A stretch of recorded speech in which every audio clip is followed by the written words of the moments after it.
Hello, gals, ghouls, and gidgets. Hello, my friends. Welcome to Real Geek News.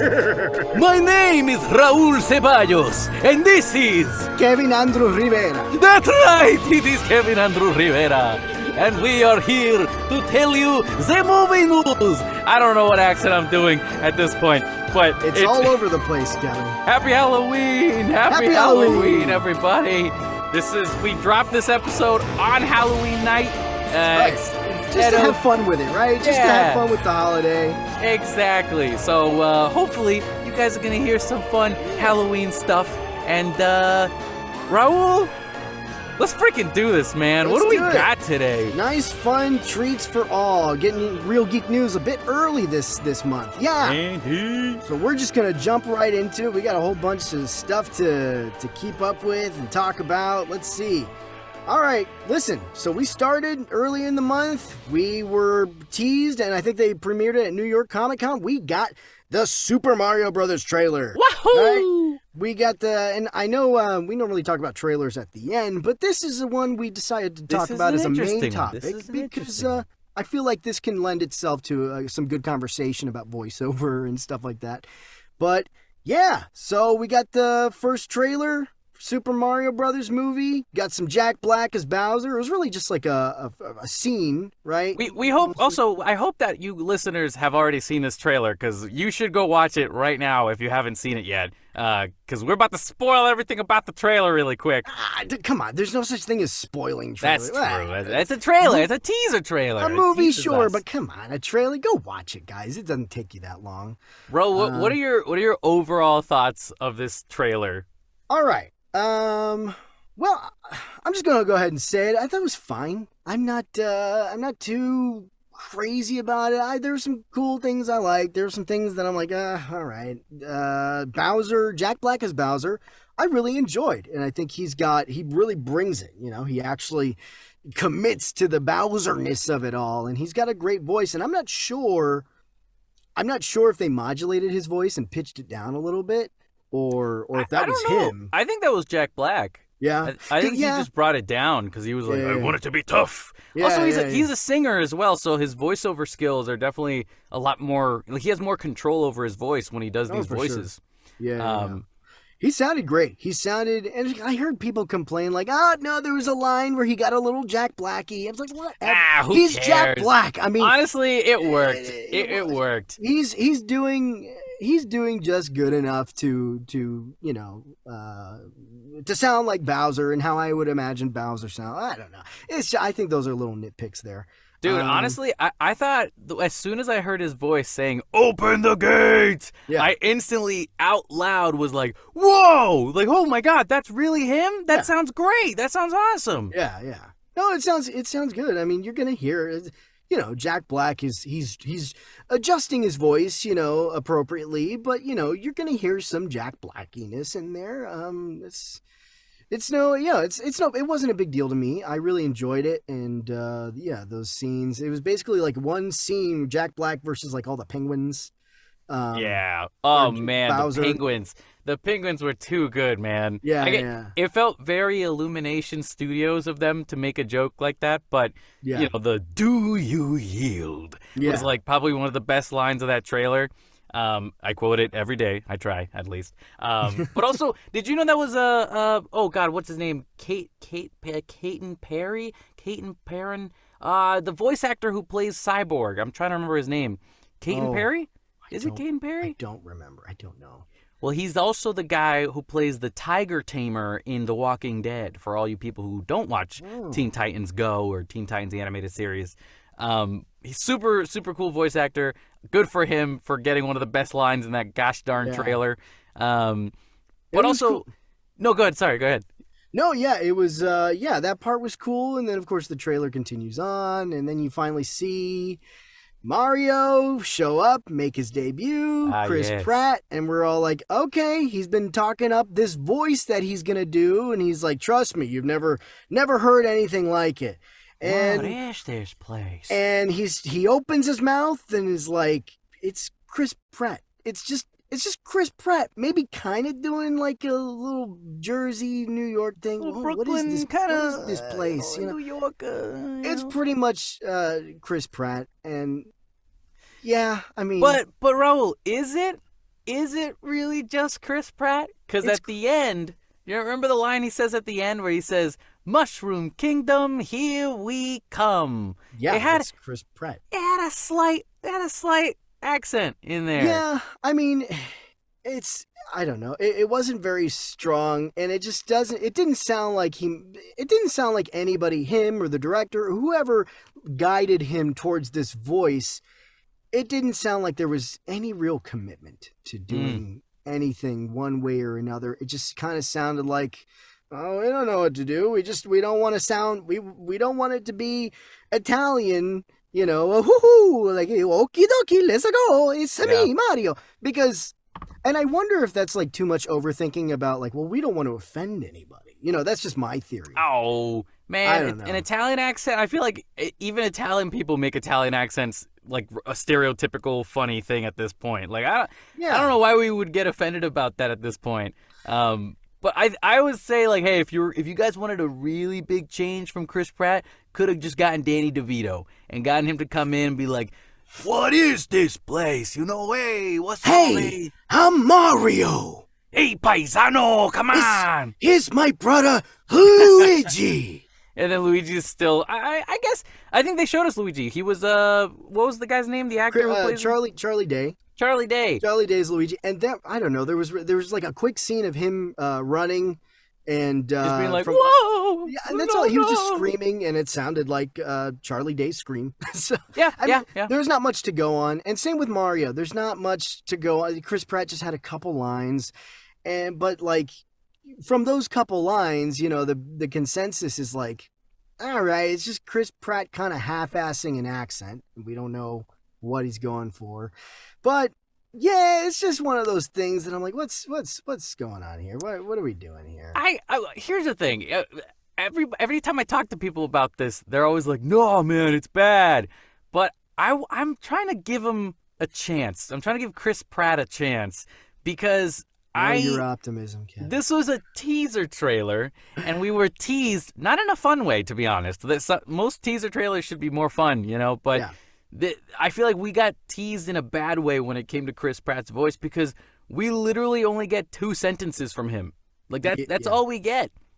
So if they expect us to, like, know instantly what Chris Pratt's going to sound like for Mario, it's like, I feel like they didn't do a good enough job giving us enough of the main character's dialogue. Like, they could have... That's what I'm saying. That's my complaint, too. So yeah. So I think if they... You know, when the next trailer comes out, I hope that Mario will have more sentences to spew out so we can really judge his accent to see what he's trying to do there. Because there is, like, this 50-50, like...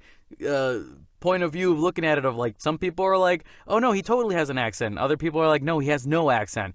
Maybe he's just Chris Pratt. Maybe he's trying something quote-unquote different. We're not going to know for sure until we see the next trailer or the next movie if they don't want to show us the next Mario trailer with him talking. It just sounded so half-assed, and especially after the hype that Chris Pratt was, like, giving it, you know, going out on Twitter, like, trust me, this is going to be great. The accent, we're really working on it really, really hard. You know, it's going to be something like you've never heard before in the Mario world or whatever. He's like, we're working really hard on it. And I'm like, did you? Did you work hard on it? Yeah. Did you put it? It didn't sound like you put any effort into it. Also, for all you listeners, you have to excuse us because we're voice actors, and so we tend to be very heated about these types of things when it comes to, you know, celebrities playing characters that were originally voiced by professional voice actors. Charles Martinet is the original voice of Mario, and it's just interesting when they push him to the side to offer it to Chris Pratt. On one side, it makes sense to me business-wise because celebrity status buys tickets. I get that. But on the other side, it kind of makes me look at Nintendo and say, you didn't think your own mascot was good enough to make money? You know, like, it could sell. That sells tickets alone. You know, it's Mario. Who doesn't know who Mario is, right? Yeah, it's just, and again, this is it's a conversation that's coming up a lot recently, especially with this and a whole bunch of other things recently that have caused people to talk about this again, is the whole notion of, celebrities, A-list celebrities, on-camera celebrities doing voiceover, and actual voice actors who are trained to actually do this kind of stuff. And this debate is starting to resurface again, and people are starting to talk about this whole thing about, like, is this bankable anymore? You say, people are getting A-list celebrities to do these voices in these movies because they bring more money in, but I feel like that's starting to change. I don't know. The impression I've been getting lately is people just don't really care as much anymore. Well, you know what? It's because every time we see an animated movie now and all they want to do is market it with celebrity names, you end up kind of just thinking it's going to be bad. Like, unless it's Pixar, you usually just assume it's not going to be that great. Right. Because you just see, like, oh, this is just a money grab so that I could take my kids to go watch this movie. It gives me an excuse, and hey, it's Chris Pratt, let me go help him out. Yeah. However, I will say this, my roommate is not an actor, not a voice actor whatsoever, not into the Hollywood stuff at all, and she watched this trailer, and she heard Chris Pratt's voice, and the first thing she said to me was, "Oh my God, is that Chris Pratt? Oh, we should totally go watch this." Oh, wow, really? Oh. Yes.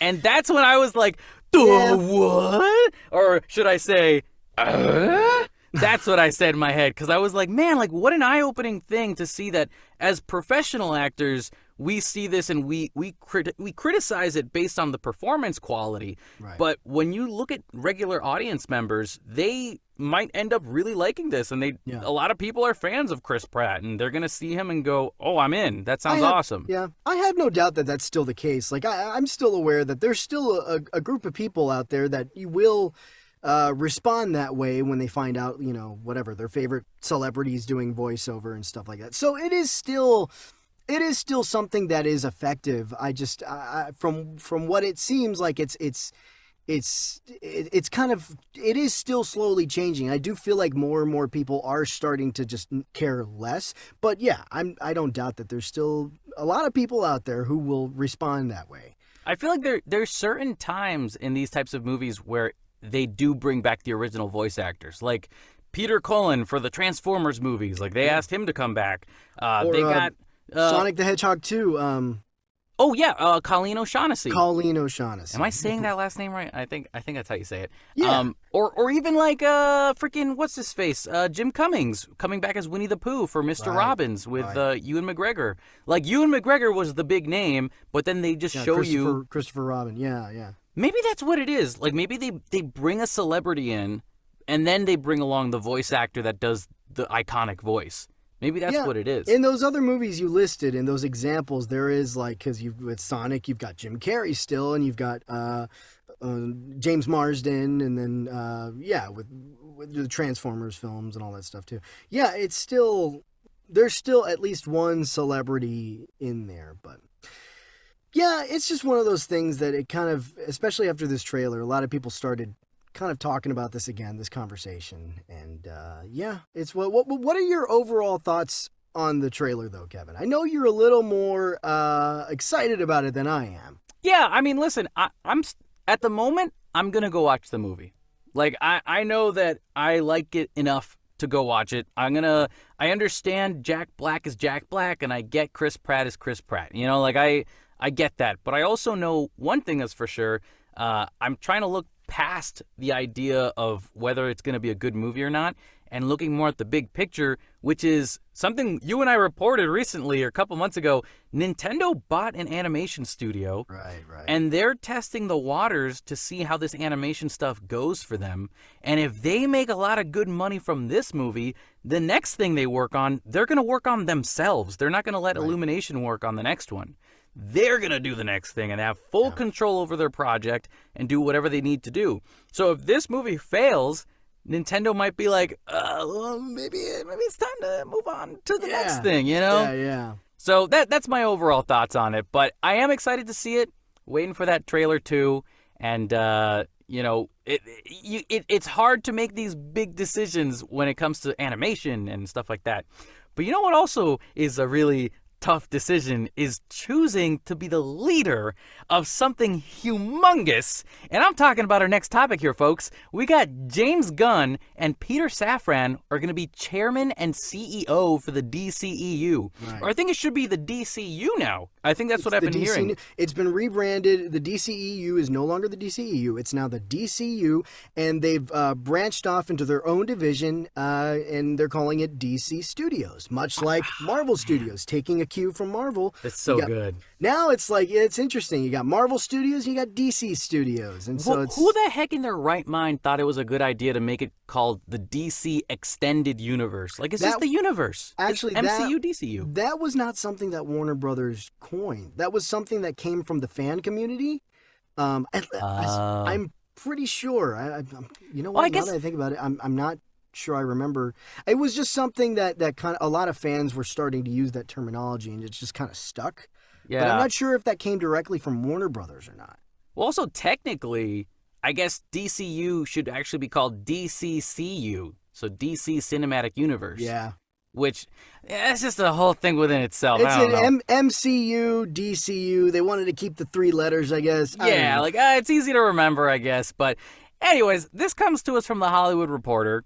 Here's a quote from the article. It says, James Gunn and producer Peter Safran have been tapped to lead DC's film, TV, and animation efforts as co-chairs and co-CEOs of DC Studios, a newly formed division at Warner Bros. That will replace DC Films. The unprecedented move in which a top director will assume a top executive post marks the end of a months-long search by Warner Bros. Discovery CEO David Zaslav to replace DC Films boss Walter Hamada, who departed the studio last week. And for those of you who don't know who Peter Safran is, he's a movie producer, and he's worked on a ton of cool stuff like The Conjuring 1 and 2. He's worked on Shazam 1 and 2, Aquaman 1 and 2, The Nun, The Suicide Squad, Peacemaker, and a bunch of other stuff, most of which is actually really connected to James Gunn, so it kind of makes sense that they'd be working together on this stuff. They have a history, yep. So then James Gunn is going to be our creative side, and Peter Safran's going to be the business side of the company. I think that's actually kind of awesome, because when you look at Kevin Feige's dealing with both on his own. So the fact that the man is doing both on his own, we see from what we've reported last month, he's kind of running thin right now. Like, he's doing everything himself, you know? And so it's nice to see somebody in the DCU, or the people who are running the DCU, are splitting the job away from each other so that they don't have to stress each other out looking into the future of what happens with Kevin Feige afterwards. But yeah, Raul, what are your thoughts on this? What do you think about James Gunn? Do you think he's got the right idea here? What do you think? I think this is, given the situation, I think this is a great move. You know, we've been talking about this for a while, about Kevin Feige being so unique in the industry. You know, he's the producer, but he's also the creative. You know, he's a geek, but he's also the businessman.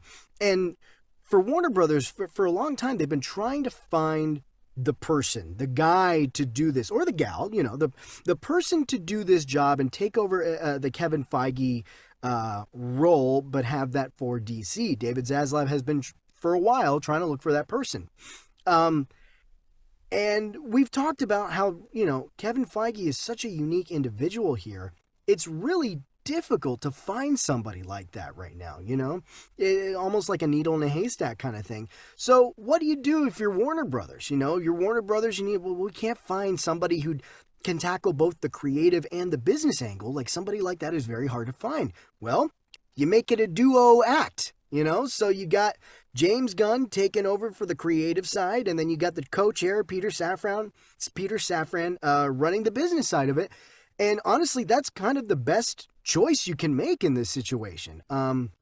It's very it's different. It's unprecedented. It's maybe, yeah, it's just so different and unique. But I don't know. I hear this and I'm like, this could work. This kind of brings me back to like the thing we talked about last month, where like, you know, the idea that, oh, David Zaslav wants to sell the Warner Brothers company to blah, blah, which, to be honest, hasn't been officially put out there, but it has been reported by The Hollywood Reporter and, you know, Variety. And so when you have these trustworthy sources reporting this, it sticks to your mind that you think about these things like DC is going to be gone anyway, so what's the point of doing all these things? Right. But this plan kind of gives you a little bit of hope. that maybe James Gunn and Peter Safran are in it for the long haul, and maybe Zaslav won't be selling Warner Brothers anytime soon. Maybe he won't. Maybe he was planning on selling it because he thought, oh, okay, let's just get the best at what we can with Dwayne "The Rock" Johnson. Who knew about this conversation that was happening behind the scenes? I sure didn't. Yeah. We all just found this out 3-4 days ago? Yeah, pretty recent. I don't know if you saw the interview with James Gunn or I think Kevin Feige where they were asking him oh, how do you feel about James Gunn leaving for the DCEU? And Kevin Feige had the response where he said well, he's got a lot of work cut out for him for the next few months for Guardians of the Galaxy. Yeah, so he's still going to be doing. He's still got some work for Marvel. But as soon as he's done with that, I'll be the first one in line to watch his movies, and I think that's really cool. I love that attitude. I think and Kevin Feige has said things like this before. He's always had this attitude, welcoming the competition because it's good for everybody, because, everybody, if one superhero film does well for a different company, it's just going to make people, interested in going to see the next superhero film, whatever that might be, if that's coming from Marvel or DC. A high tide raises all ships, and it's just helpful for everybody. Everybody wins, really. So Kevin Feige has kind of talked about this before, and that he doesn't really see it as a competition. It's good for everybody in the industry. But now here's the thing, Raul. I'm going to play devil's advocate because we hear these things. We hear Kevin Feige saying, I love this. I love that DC is getting better. But there's still competition, technically. If you recall, when Henry Cavill, we're going to talk about this later today, guys, but Henry Cavill did just announce that he's going to be Superman. Mm-hmm. And the day that he posted his video about it, Marvel dropped their Ant-Man Quantumania trailer. And it almost seems like a business move of okay, that's good attention, but now look at us now. We've got Kang, so we've got that to talk about. Yeah. That is really interesting. So I don't know. There's some playful competition or competitiveness to each other. Sure. I'm sure there is. I think competition helps both companies thrive, and they become better with each other because they see what the next company's working on that's way better than their stuff, and they're like, okay, how do we top the next project then? And that's gonna be better for the fans. It's gonna be better for us because we're gonna get awesome quality stuff. Absolutely. Hopefully, James Gunn is. I trust James Gunn. I love him. And Peter Safran, I've never met the guy. I've never met James Gunn either, but that's not the point. I James Gunn, I've got on my speed dial. Yeah, I can call him any day I want, man. His email is abcd@guardiansofthegalaxy.com. But no, I think I'm excited. I want to see what James Gunn is going to work on. Raul, what is the chance that the first movie we see from James Gunn himself is a Superman movie? He is a Superman fan, and he even made that movie, what was the movie he made? Where it's essentially what if Superman was evil? Or he made it or produced it? Oh, you're thinking Brightburn, yeah. Brightburn. That was directed by James Gunn, right? That was produced by James Gunn. I think it was directed by either someone he was related to or just some other director partner that he's close to. And he's like, yeah, you go ahead and take care of that. Yeah, he's gone on record to being, he is a DC fan and he's a Superman fan. And I think it would be interesting. I wonder what the tone of that movie would be, though. You're thinking of Superman, but James Gunn directing Superman. What's that going to be like? I don't know, man.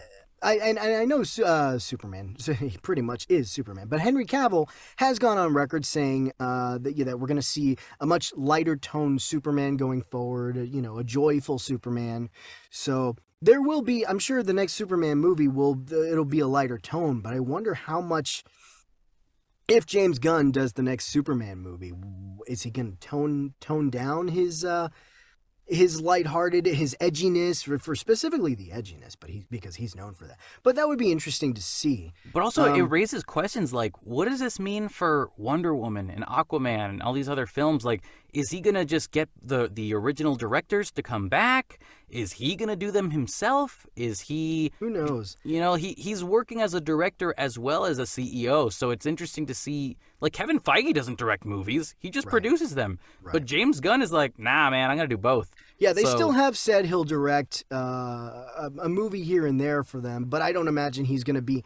I don't think he's gonna be as busy directing as he used to be. He will do a couple of films, but now he's got this higher up position now within Warner Brothers and DC. But it is nice to know, like, no, he's not going to stop directing. He will still take on projects. Rolla got it. First thing he's going to do is the Wonder Twins. He's going to bring them back. I know they canceled it. You know what? As crazy as that sounds, I can see James Gunn pulling off a Wonder Twins movie. And if not a movie, then a TV series in the style of Peacemaker. In the style of Peacemaker, yeah. As crazy as that sounds, now that I know that James Gunn is involved in a lot of the DC stuff There's now, like way more confidence in it. The prospect of seeing a James Gunn directed Wonder Twins, I like that idea. Dude, what a dumb power, though, to turn into a bucket of water. You know he would lean into that, though. That would be part of the ridiculousness of the movie, you know? They would totally make fun of that. And just Wonder Twins, but like have that James Gunn edginess. I can totally easily see that being adapted in James Gunn's style. Yeah. That would be funny. That would be cool. Yeah, I think this is great. This is honestly, Warner Brothers couldn't have made a better move, I think. This is probably the best move that they could make right now, and having it be a shared position. And we know, James Gunn is working on multiple projects with Warner Brothers. Peter Safran has been part of the Warner Brothers family for a while. He's produced so many Warner Brothers films. They keep it in the family, and then Peter Safran and James Gunn have worked together. This is all very good. Everybody's kind of familiar with each other. The other thing is, like, because Peter Safran basically helped work on the universe of the Conjuring universe, like he's familiar with the idea of connecting movies together. Shared universe, yeah. So when you get James Gunn in there and he's like, listen, this is everything I learned from Kevin Feige, then Peter Safran's going to be like, oh my God, yeah, let's do that. I'm not scared of this at all. Like, I'm not intimidated because I'm used to this already. Yeah. So who knows? We'll see what happens. And one thing I'll leave, and then we're gonna move on to our next topic, guys. Is James Gunn? He's very vocal on Twitter. Like, he talks to his fans, and also he loves comic books. He knows so much deep cut information about comic books.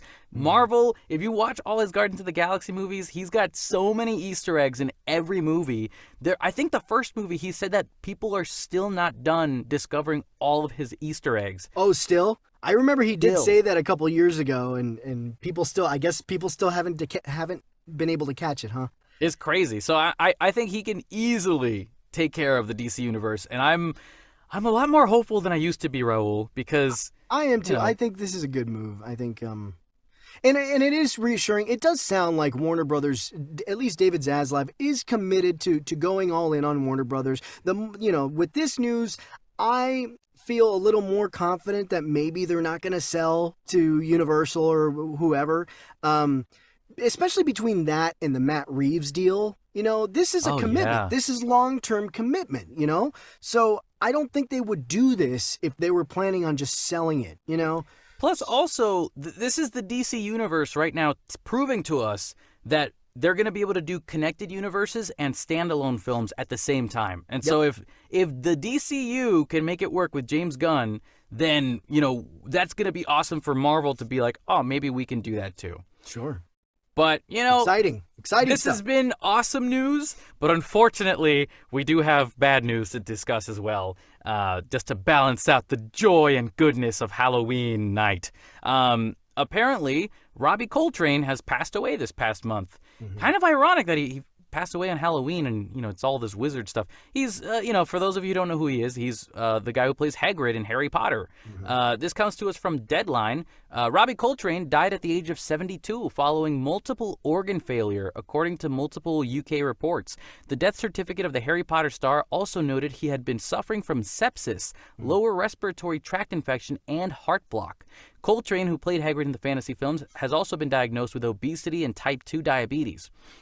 We go later on into this article saying, Daniel Radcliffe also remembered Coltrane in a statement shared with Deadline saying, Robbie was one of the funniest people I've met and used to keep us laughing constantly as kids on the set. Radcliffe said, I have especially fond memories of him keeping our spirits up on Prisoner of Azkaban when we were all hiding from the torrential rain for hours in Hagrid's hut, and he was telling stories and cracking jokes to keep morale up. I feel incredibly lucky that I got to meet and work with him, and very sad that he's passed. He was an incredible actor and a lovely man. I feel like all the biggest British movie stars from Harry Potter have been passing away, and it's just year after year we get another one. And it's just such a shame, too, because, Hagrid, Robbie Coltrane was just such a lovable guy. Like, he was a comedian also behind the scenes when he wasn't acting for Harry Potter. Never heard a bad thing about Robbie Coltrane. Never heard a bad thing. And the thing that tears me up the most, Raul, is if you guys watch the Harry Potter documentary, the 10-year anniversary thing on HBO Max, there's a sequence where you have Robbie Coltrane talking about Hagrid, and he's talking about how, in 50 years from now, when people watch these movies, they're going to look at Hagrid and they're going to love him and they're going to know that he's there with them. And he's like, oh, of course I won't be there in 50 years, but that's going to be wonderful. My kids are going to see them. My kids' kids are going to see him. And that just, how does that not break your heart, Raul? Yeah, I know. How are you feeling about all this? It's very sad. Robbie Coltrane, he's, everybody knows him from, mostly know him from Harry Potter.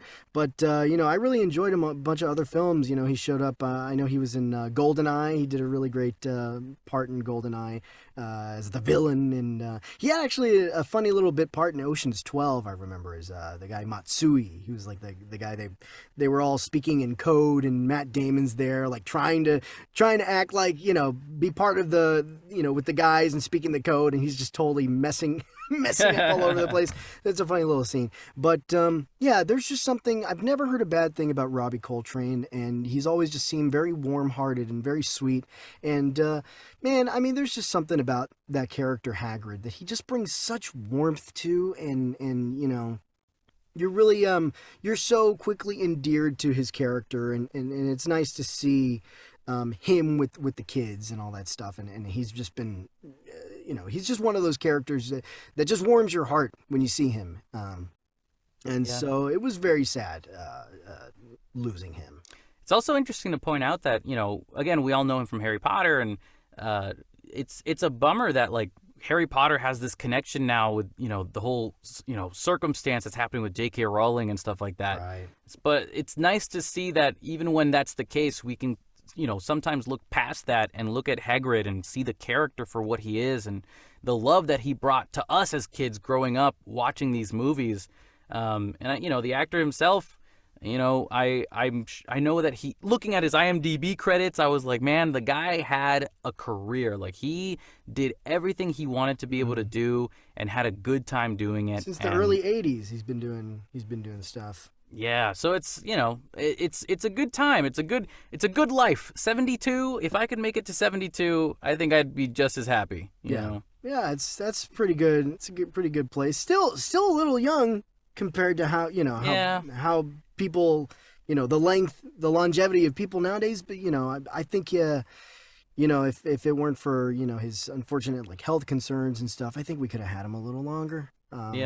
Well, that's obvious to say, but I think we would have loved. We all, of course, would have loved to have him with us a little bit longer. But it's very sad, and it's he had a, as Kevin Smith says, big bucket of win, right? Had a big bucket of win in his life. Did a lot of great things.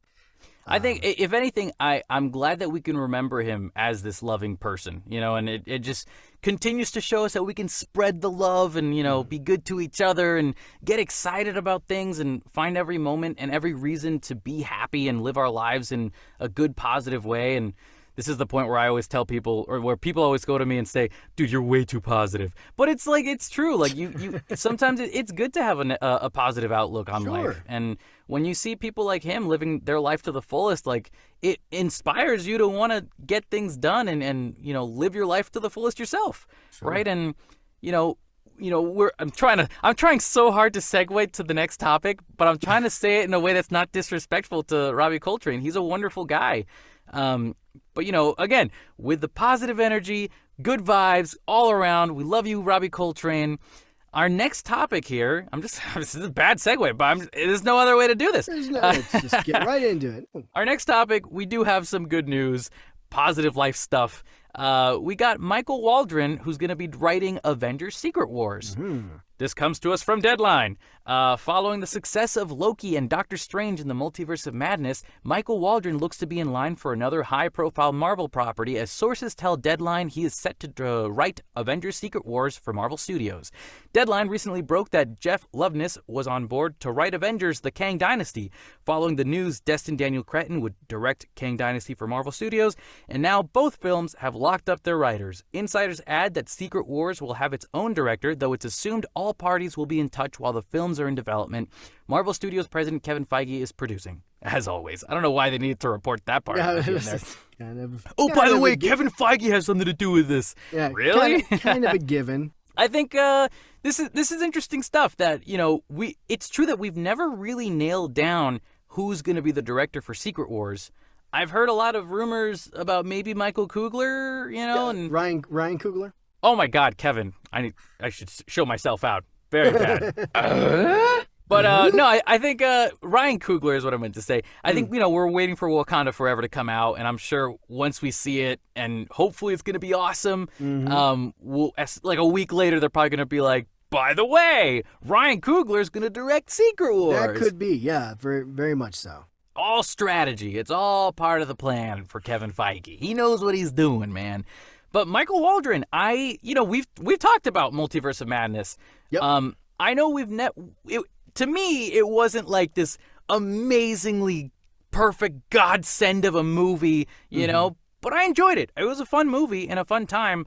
And also, Michael Waldron didn't have too much time to work on the script for Multiverse of Madness.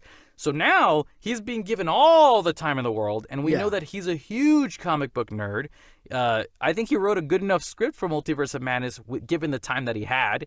So I'm pretty excited about this. He did write Loki, and Loki was a really great script for a TV series. I don't know if he's writing season 2, though. Do you, Raul?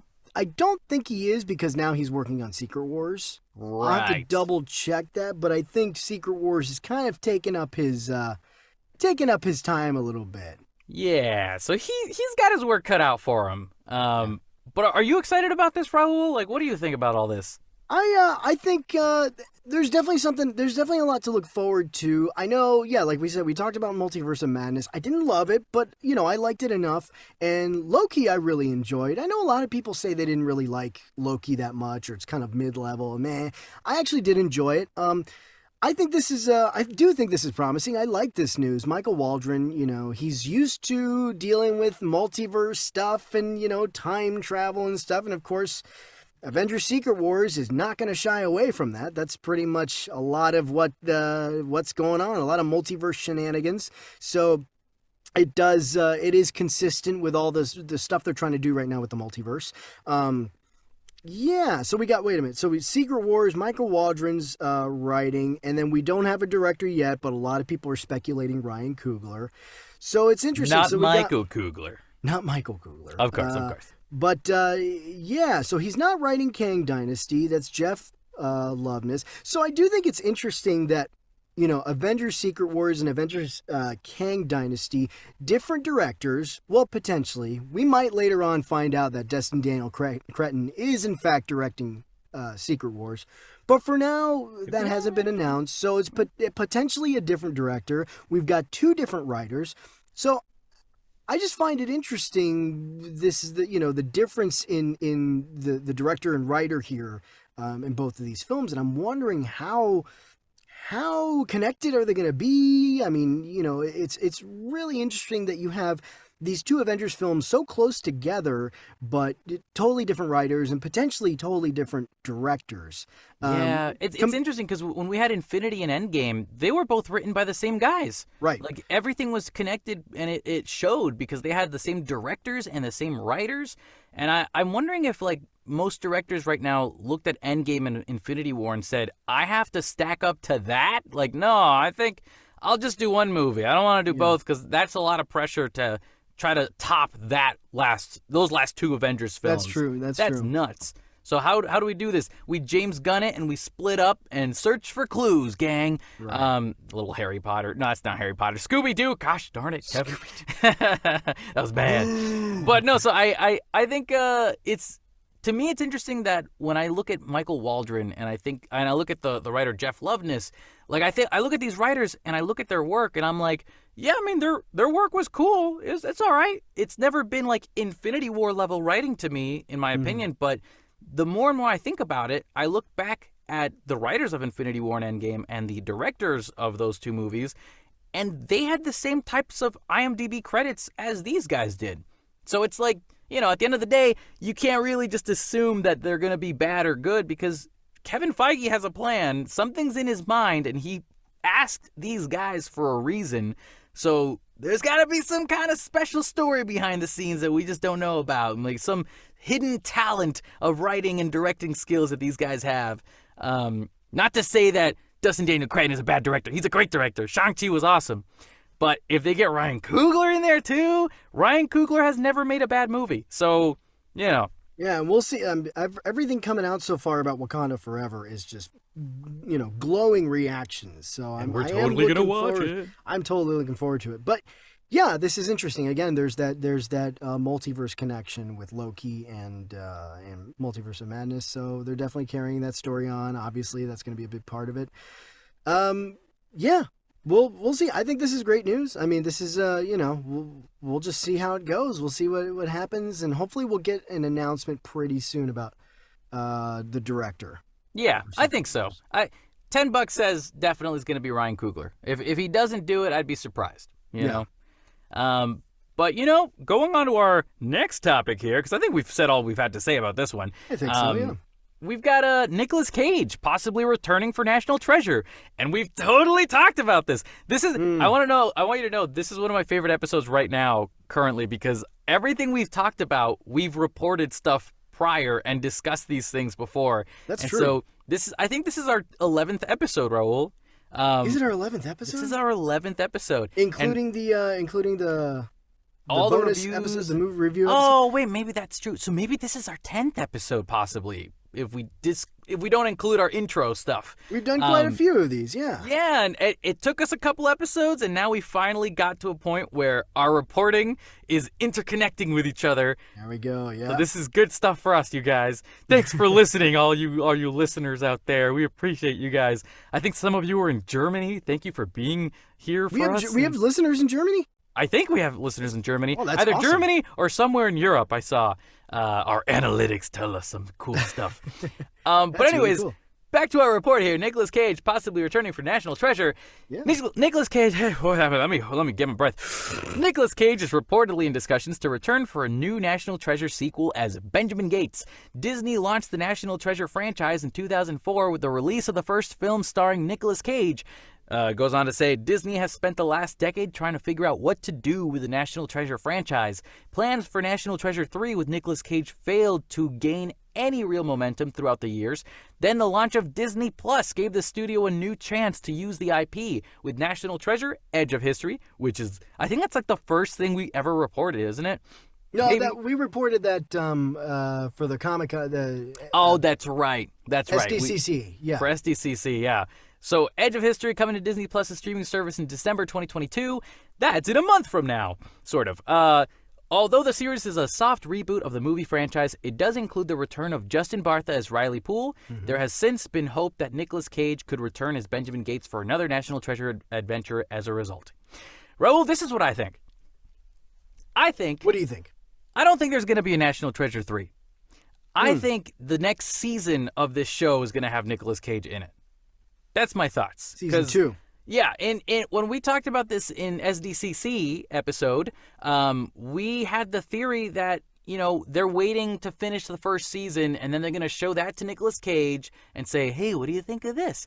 And if Nicolas Cage likes it enough, then he'll say, yeah, I think I'll do season 3. That sounds like fun. Or season 2. You know what I'm trying to say. Yeah.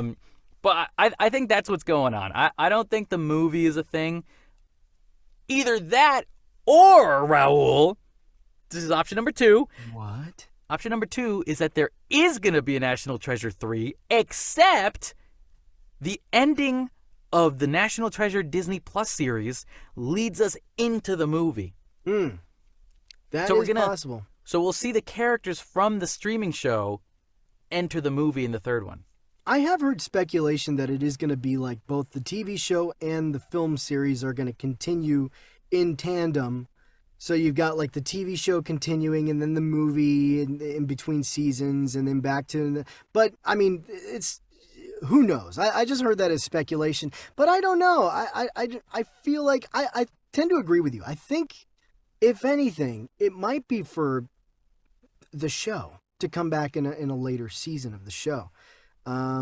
Because I don't see any reason, like, why would you do a show and then a movie, like, at the same time? It's kind of like the snake eating its own tail. Like, why would you, we kind of talked about this with the Cobra Kai thing.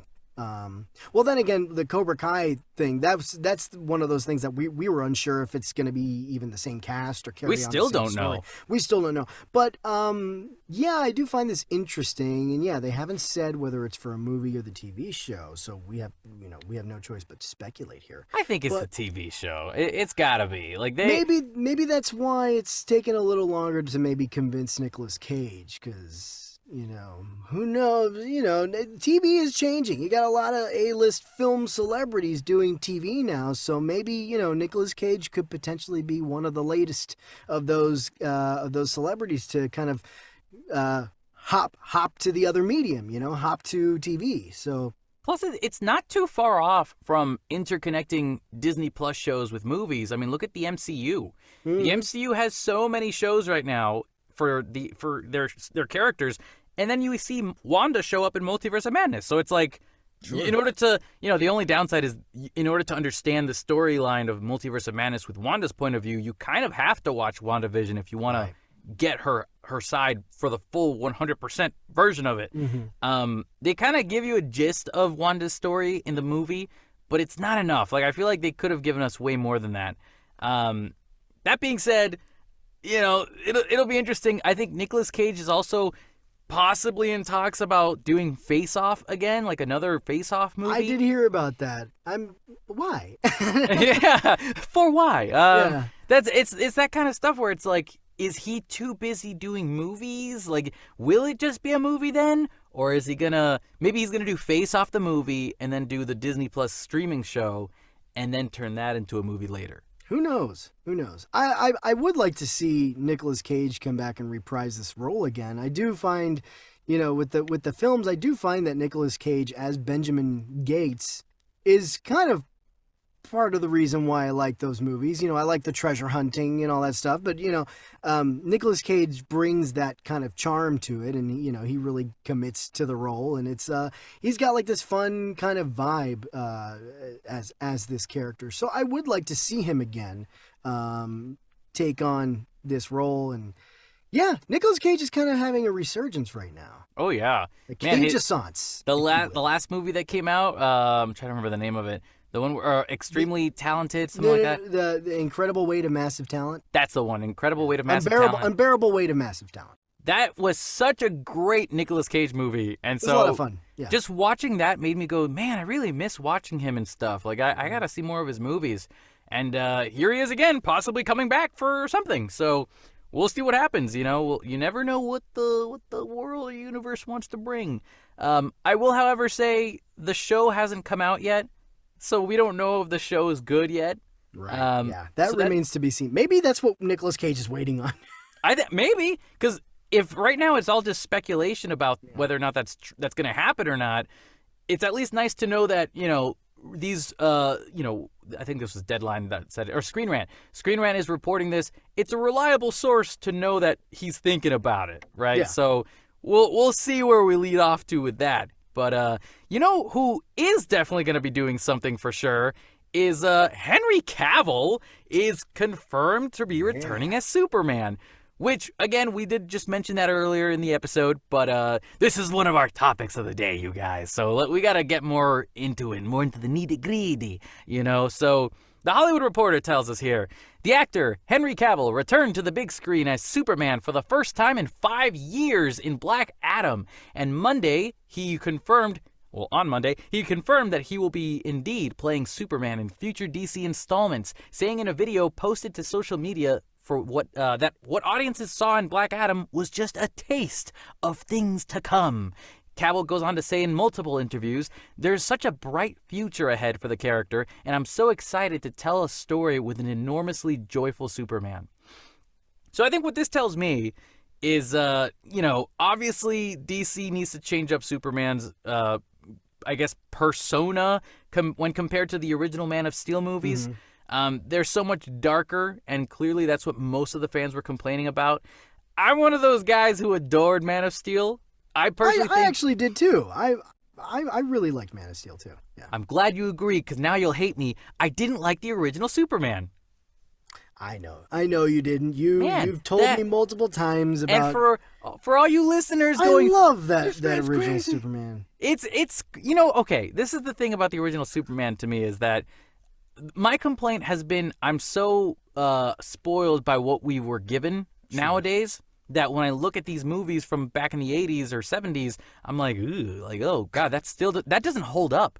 And most people tell me, oh, well, you have to just set your mind in there. You gotta, imagine that you were there and you saw a man fly. That's what I tell you. You gotta put yourself in the shoes of an audience member back in 1978. And that's okay. But when we see movies nowadays where you see Man of Steel with Henry Cavill flying, it makes the original movie look like poop, So it's like, all right, you watch your mouth there. As much as I appreciate it, for what it is, I still can acknowledge that the movie, it doesn't hold up anymore. The pacing is really slow. The villains, Lex Luthor is the Joker. He's not Lex Luthor. I'm like, who is this caricature of a character here? This is crazy. Gene Hackman, he did great as Lex Luthor. I loved Gene Hackman. He did great for his time. Christopher Reeve, I mean, come on. But now, in this day and age, that's not the Superman and Lex Luthor I want to see. And it's interesting to me that they're bringing us this version of Superman now, and they're saying he's enormously joyful. Can we have an enormously joyful Superman that can still be grounded with, our reality of 2022, 4, 3, 4, 5? The next couple of years, we're going to get this type of Superman. Can he fit in our universe and how we see movies nowadays?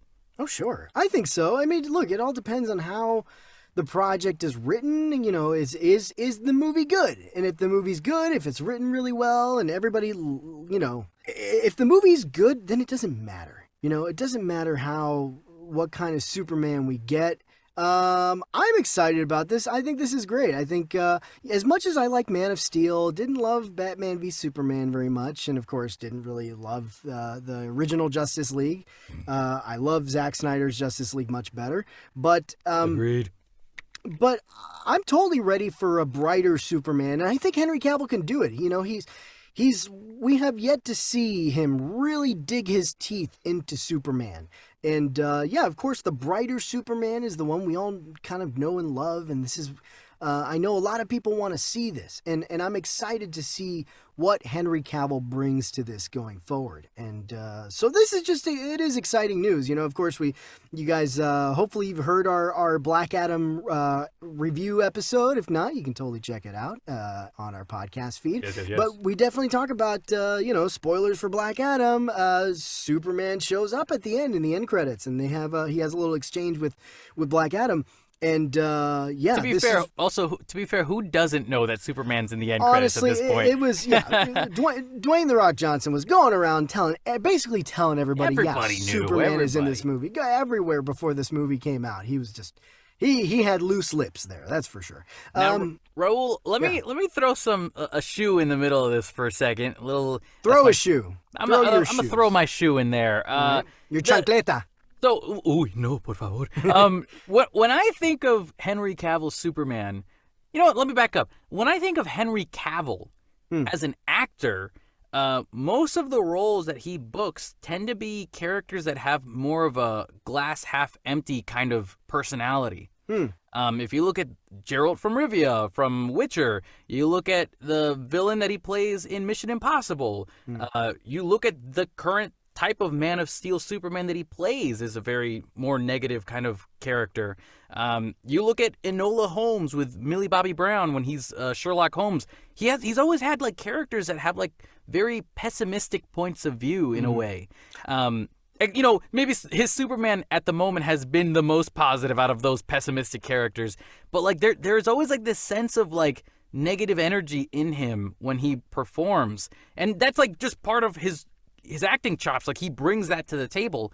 So to me, like I wonder how difficult of a task it's going to be for him to try to release that from himself to become the golden Superman that we want him to be. What do you think, Raul? I don't think so. I think it's, you know, Henry Cavill, if you see the guy in interviews and stuff like that, he's a very lighthearted guy. You know, he's totally down to have fun and all that stuff. And I haven't seen The Man from U.N.C.L.E., but I have heard he's actually got a nice lighthearted charm in that movie. And I've heard he's really good, and that's like a slightly different. That's a little more positive. You know, he's kind of funny and he's got that kind of almost James Bond kind of wink in his eye. I was just about to say that's kind of his charm for sure. Whenever you see Henry Cavill talking in interviews, he has a very like sarcastic kind of comedy to him that makes him so charming. And so I'm wondering, do you think maybe he'll apply more of his sarcasm into Superman? Of course. And even as Superman in Man of Steel, and especially later on in Justice League, he does have lighthearted moments, you know, especially in Justice League when he's kind of getting closer to the Superman that we all know and love. You know, as much as you know, whatever your thoughts are on that original Justice League, he definitely has some quips and things like that. He does have his lighthearted moments. So I think he can just dial into that a little bit more.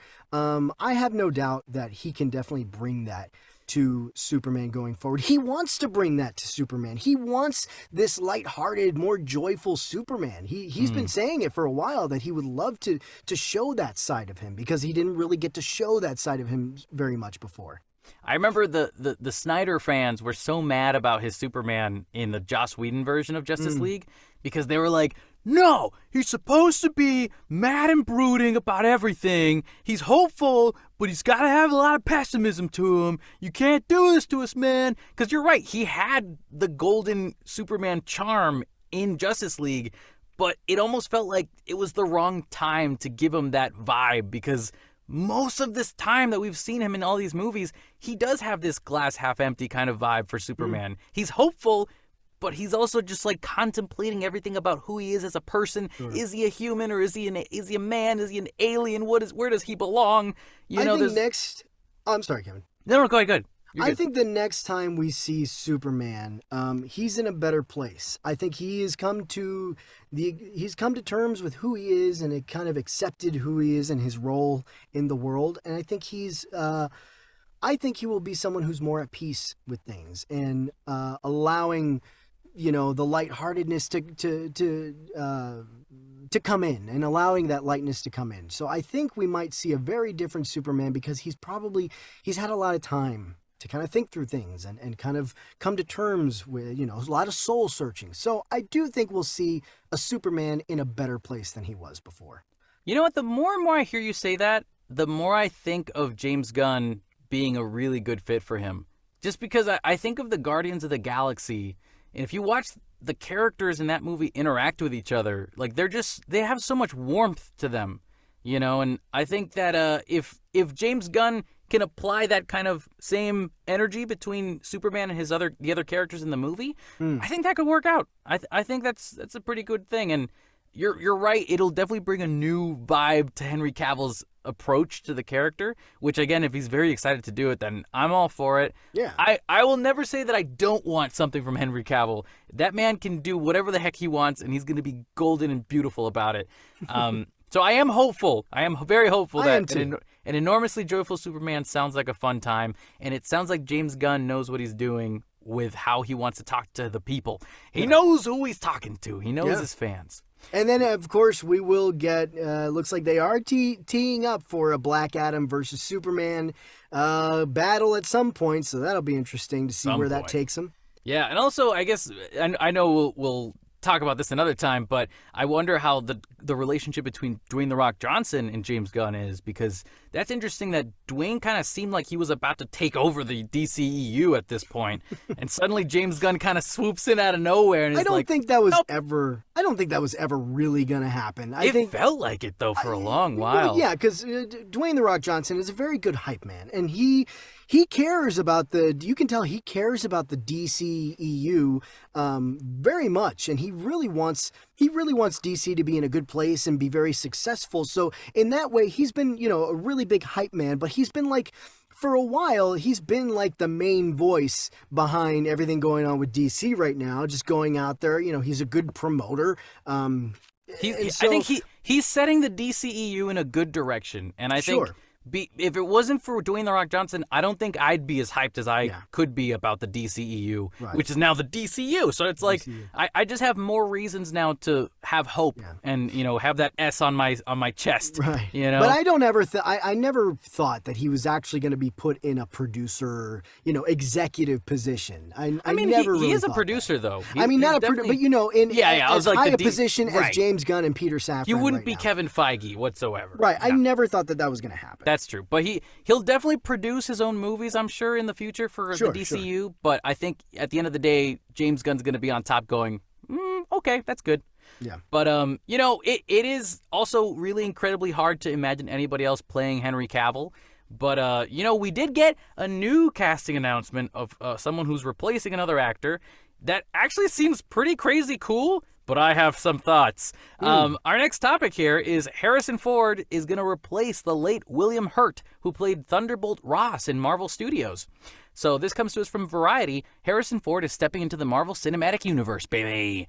They didn't say baby. I just said that myself, guys. The legendary actor will step in as Thaddeus Thunderbolt Ross, replacing the late William Hurt for 2024's Captain America New World Order, starring Anthony Mackie as Captain America. It goes on to say, it does not appear, however, that Ford is set to star in Thunderbolts, Marvel's anti-hero team-up film that is scheduled to immediately follow Captain America 4. Mm-hmm. So this is interesting. For those of you who didn't know about this, William Hurt is an Oscar-nominated / winning actor. Right, he's won Oscars before. Who's very, prestigious in his acting talents. Passed away from cancer, I believe, recently. And there's just been a lot of conversation about like, oh man, he died like right before Red Hulk was about to happen. That's crazy. But really, what we all should be saying is, oh my God, this talented actor passed away. Sorry for your loss to the family. Condolences. However, there has been a lot of controversy. People have been talking about this like crazy because, William Hurt just passed away and Marvel's decision to replace him made people want to question, wait, then why didn't you, replace T'Challa as Black Panther? Like, why didn't you replace that actor? And I'm going to settle this right now for any listeners that have been thinking about this stuff too. It's different, is what I'd say. When you look at T'Challa and Chadwick Boseman, who played this character for all these films, sure, William Hurt and Chadwick Boseman played their characters plenty of times at the same time. But when you look at T'Challa and the character that he is, that he played, and the cultural impact that Black Panther has had on the community, on the film community, on the superhero genre community, it's just such a bigger deal, and people don't want to offend the community that stands up for him, and T'Challa and Black Panther just has such a bigger impact in our culture. It's either you're right or you're wrong, but you're always wrong. You know what I mean? No matter what Marvel could have done about T'Challa and Chadwick Boseman, people would have been so upset with them for making this decision. Mm-hmm. If you replace him, then people go, it's just Disney trying to money grab. Oh, that's crazy. If you don't replace him, why don't you replace him? We could have had a Black Panther. It's a damned if you do, damned if you don't situation. Exactly. That's the phrase I was looking for, and I completely forgot. And, if you are going to replace William Hurt with anybody, I think it was a good move on Disney's decision to choose Harrison Ford to replace him. However, here's my however, Raul. Okay. Harrison Ford is 80. He's he's up there. Yeah. Listen, I'm not trying to be an ageist over here, okay? Because you look at Clint Eastwood. Oh, Clint Eastwood is 93, I believe, right now, or maybe older than that. I don't think you mean Clint Eastwood. I think you mean the corpse of Clint Eastwood. Yeah, the corpse of Clint Eastwood is 96 or something at this point. No, I kid. I love Clint Eastwood. And that man is still making movies. So, there is a part of me that's like, okay, if Harrison Ford wants to do it, fine. He's 80. He's not 90-something in Clint Eastwood's age. Harrison Ford seems like a healthy guy, But that being said, he's still 80. Like, that doesn't mean he's going to live as long as Clint Eastwood. God forbid. I swear to God, I'm jinxing this right now, Raul. I'm going to be the one that's saying, like, oh, what if he dies tomorrow? And then now tomorrow he's going to die. It. Oh, my God. Kevin. Everybody's going to blame you. Boo. Gosh darn it. It's all on that. If I keep talking, it's going to be bad. Raul, what do you think about all this? I think this is very interesting. And yes, William Hurt was an Academy Award winner. He won the Academy Award for Kiss of the Spider-Woman back in the 80s. And he's been nominated. Yeah, he's been nominated a bunch since then. I too am saddened about William Hurt's loss, and it happened a while ago. But it is really interesting to see this confirmation now. Harrison Ford taking over the role, and yeah, Harrison Ford is up there. I believe when William Hurt passed away, he was like 70 or something like that. So there is a 10-year difference. But I mean, Harrison Ford seems willing. That's the thing. As long as he's willing, and he's still doing Indiana Jones, man. And we'll see how that looks when we finally get a first trailer for it, whenever the hell that'll be. But he's still got it. Just keep him away from planes, please, for the love of God. Yeah. Keep Harrison Ford away from a plane. With his history lately, just keep him away from planes.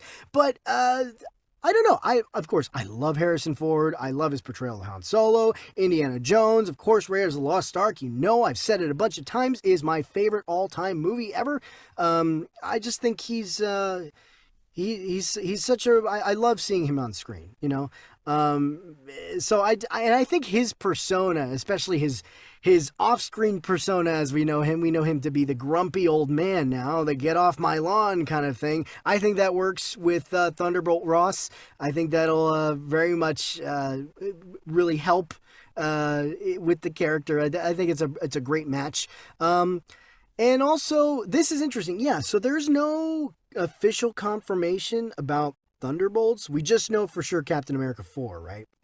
Well, this was reported from Variety. They said that it doesn't appear that he's going to be in Thunderbolts. Okay. So I'm taking it firsthand from Variety. There's no confirmation yet, but I mean, it's Thunderbolts. I mean, the team gets its name from Thunderbolt Ross. I'm very confident they will announce him. Yeah, he is in fact in the Thunderbolts as well. Like I feel like that is almost a guarantee. We just haven't heard about it yet, but it hasn't been officially confirmed. We'll have to, we'd have to wait a couple months if this movie, like, he's going to be in Captain America: New World Order, and immediately Thunderbolts comes out after it. So if we don't hear anything about that before the first movie comes out, then it might be safe to assume that he's not going to be in Thunderbolts. Which, again, like you just said, it'd be very surprising because he's Thunderbolt Ross. Like, I think we will find out within the next few months. I just think because those movies are coming out so close together anyway, they wouldn't wait that long until Captain America comes out before they announce the. I think it's pretty much a given. He's going to be in Thunderbolts, and I think we're going to find out within the next few months. So we'll see about maybe early 2023. Fingers crossed, because Well, that's the thing. It's like, are we going to get into Red Hulk territory? And that's another thing. Like, Harrison Ford is 80, but if they do the Red Hulk storyline, I mean, he didn't have to do anything. Also, when we maybe saw some mocap, but not not a lot. We got to go back to the D23 talk, because we had discussed about how they revealed the cast for the Thunderbolts, and it was all like people who speak Russian and super beings that are just super soldiers, either that or assassins. And so it's like they all have the same ability. Where's Abomination? Where's Red Hulk? Where are people with other superpowers that could make this more interesting for us, other than just the relationships of the characters? Add that little flavor in there, So it's interesting that that's how they wanted to market it at first. So I think because the ink hadn't dried on Harrison Ford yet. I think they wanted to wait. I think at the time they hadn't quite that wasn't quite official. And also, that because this is Harrison Ford, he's probably gonna have a lot more FaceTime on screen. And he's going to have a much bigger role, probably, dressing up as Red Hulk, that's going to have to happen. Red Hulk smash. Oh, my God. Can you imagine an angry Harrison Ford just turning red? That sounds horrifying, but it also sounds perfect for him. Like, it sounds like this is the perfect role for him. If only he had been his 60s and 70s. That's the only thing for me. I'm just so worried about his age, and I hope he can last a long time, that he could make it through these movies and be done with it and move on. But, again, it's not about Marvel. Like, I'm just a Marvel fan, okay? Like, I like seeing Marvel characters, and I like them to stay as they are. And when characters have to be changed, it's kind of a difficult thing. And, when people die, you can't control that, right? So look, they did it with Don Cheadle, They did, and it worked out. He has Although that that line. was a contract issue. But then that had nothing to do with death. But I mean, they've been able to, this has happened before where they've switched actors, and it worked out. We went with it. He's like, I'm here, deal with it. He had that line in Iron Man 2. So if they're gonna write him in a fun way like that kind of thing. But also you have characters like Cassie Lang from Quantumania right now. Right. Yeah. It's a different actress. She's the girl from the Pokemon Detective Pikachu movie. Yeah. Which I didn't realize that was her until I saw other people tweeting about it, and I'm like, oh my God, that is her. They totally replaced the girl from Endgame, the original Cassie Lang. And I understand why they did it. They were like, this actress has more followers or something. Like, she can get more attention. Is that what it was? I bet you that's what it was, Raul. Like, she's just a bigger star than the girl who is currently playing Cassie Lang. Sure. Nobody knows who that other girl was. It does suck for her. I do feel bad for that actress. Yeah. Imagine being that girl thinking, like, I'm going to work for Marvel for another 10 years now. This is awesome. Oh, nope. Sorry, we actually recast you. Yeah. You're not Robert Downey Jr., buddy. Sorry about that. We can't have you do that. So, I don't know. That's kind of an interesting thing. I hope Harrison Ford the best. I'm looking forward to seeing a trailer with him in Captain America. That'll be really cool. If we end up introducing Abomination into Captain America too, then that'll be cool to see Abomination versus Red Hulk kind of thing, and Captain America has to step in to try to protect them both from each other. Sure. But all this casting stuff's all fun in games until someone gets hurt. But no, anyways, not William Hurt. Okay, I'm done. I'm canceled. I'm Get out of here. Someone else who's been replaced is actually Henry Cavill for The Witcher Season 4. And guess who's replaced him? That's right. You'll never guess. Liam Hemsworth. Yeah, didn't see that coming, did you guys? Interesting. Liam Hemsworth is going to be replacing Henry Cavill in The Witcher Season 4. So, this comes to us from The Hollywood Reporter. Netflix announced Saturday that Henry Cavill is exiting the fantasy series after 3 seasons in the main role, with Liam Hemsworth set to take over the character. The 3rd season is expected to debut in summer 2023, while 4-episode prequel series The Witcher Blood Origin stars Sophia Brown, Michelle Yeoh, whoa, and Lawrence O'Farrane, I don't know how to pronounce that name, and is set to launch December 25th on Netflix. In The Hollywood Reporter's cover story with Cavill from November 2021, the star said he planned to follow through The Witcher series creator Lauren Schmidt's aim to have the show last at least 7 seasons. Absolutely, Cavill said at the time about staying with the series, as long as we keep telling great stories which honor Sapkowski's work. I just want to reread this sentence for you guys, for all you listeners, in case I stumbled across my sentence here. Henry Cavill says, absolutely, as long as we keep telling great stories which honor Sapkowski's work. Kevin, why are you telling us to pay attention to this one last sentence? Because here's the deal. What's the deal? Supposedly, this is all speculation and rumors, but I'm throwing it out there because it kind of pushes this theory further, is the fact that there's been ex-producers who talk about how writers from this show aren't fans of The Witcher, and they would mock The Witcher, and they mocked the writing, and they mocked the pop culture and references that it would make for people who are fans of the games and the books. And when you look at Henry Cavill is a huge nerd. The man plays World of Warcraft. He played World of Warcraft when Zack Snyder was trying to cast him as Superman, you guys. Yeah. Like, he didn't answer the call because he was busy playing World of Warcraft. Like, this man loves nerdy stuff. And what does he love most of all? He loves the Witcher books. He loves reading all those books. He knows all the lore. So this man is going around during season 2 and 1 trying to tell the writers, oh, actually, we should try this because Geralt of Rivia in this scene actually is supposed to blah, blah, blah because of in history, blah, blah, blah. Like, he's giving the writers all this juicy information that's so helpful. And most of the writers are like, yeah, that's great, Henry. That's nice. Anyways, we're going to write it the way we want it to because blah, blah, blah, blah. That's just, it baffles me to think that people would be shocked that Henry Cavill would want to eventually move on. However, we do know that, you know, Superman is right there and he's about to start playing Superman. He's got some Supermaning to do. So if all the speculation stuff doesn't make sense, at least Superman does, with the fact that the man is literally going to go back to the DCEU now, and he's going to reprise his role as an enormously joyful Superman. So of course he's going to have to leave The Witcher and move on with that stuff. However, I feel really bad for Liam Hemsworth because the man's an okay actor, but he's going to get so much hate right now because nobody wants to watch The Witcher Season 4 without Henry Cavill. Raul, what are your thoughts about this? I have ranted so much today. Yeah, I haven't seen The Witcher at all. I know you've seen it. I know, yeah.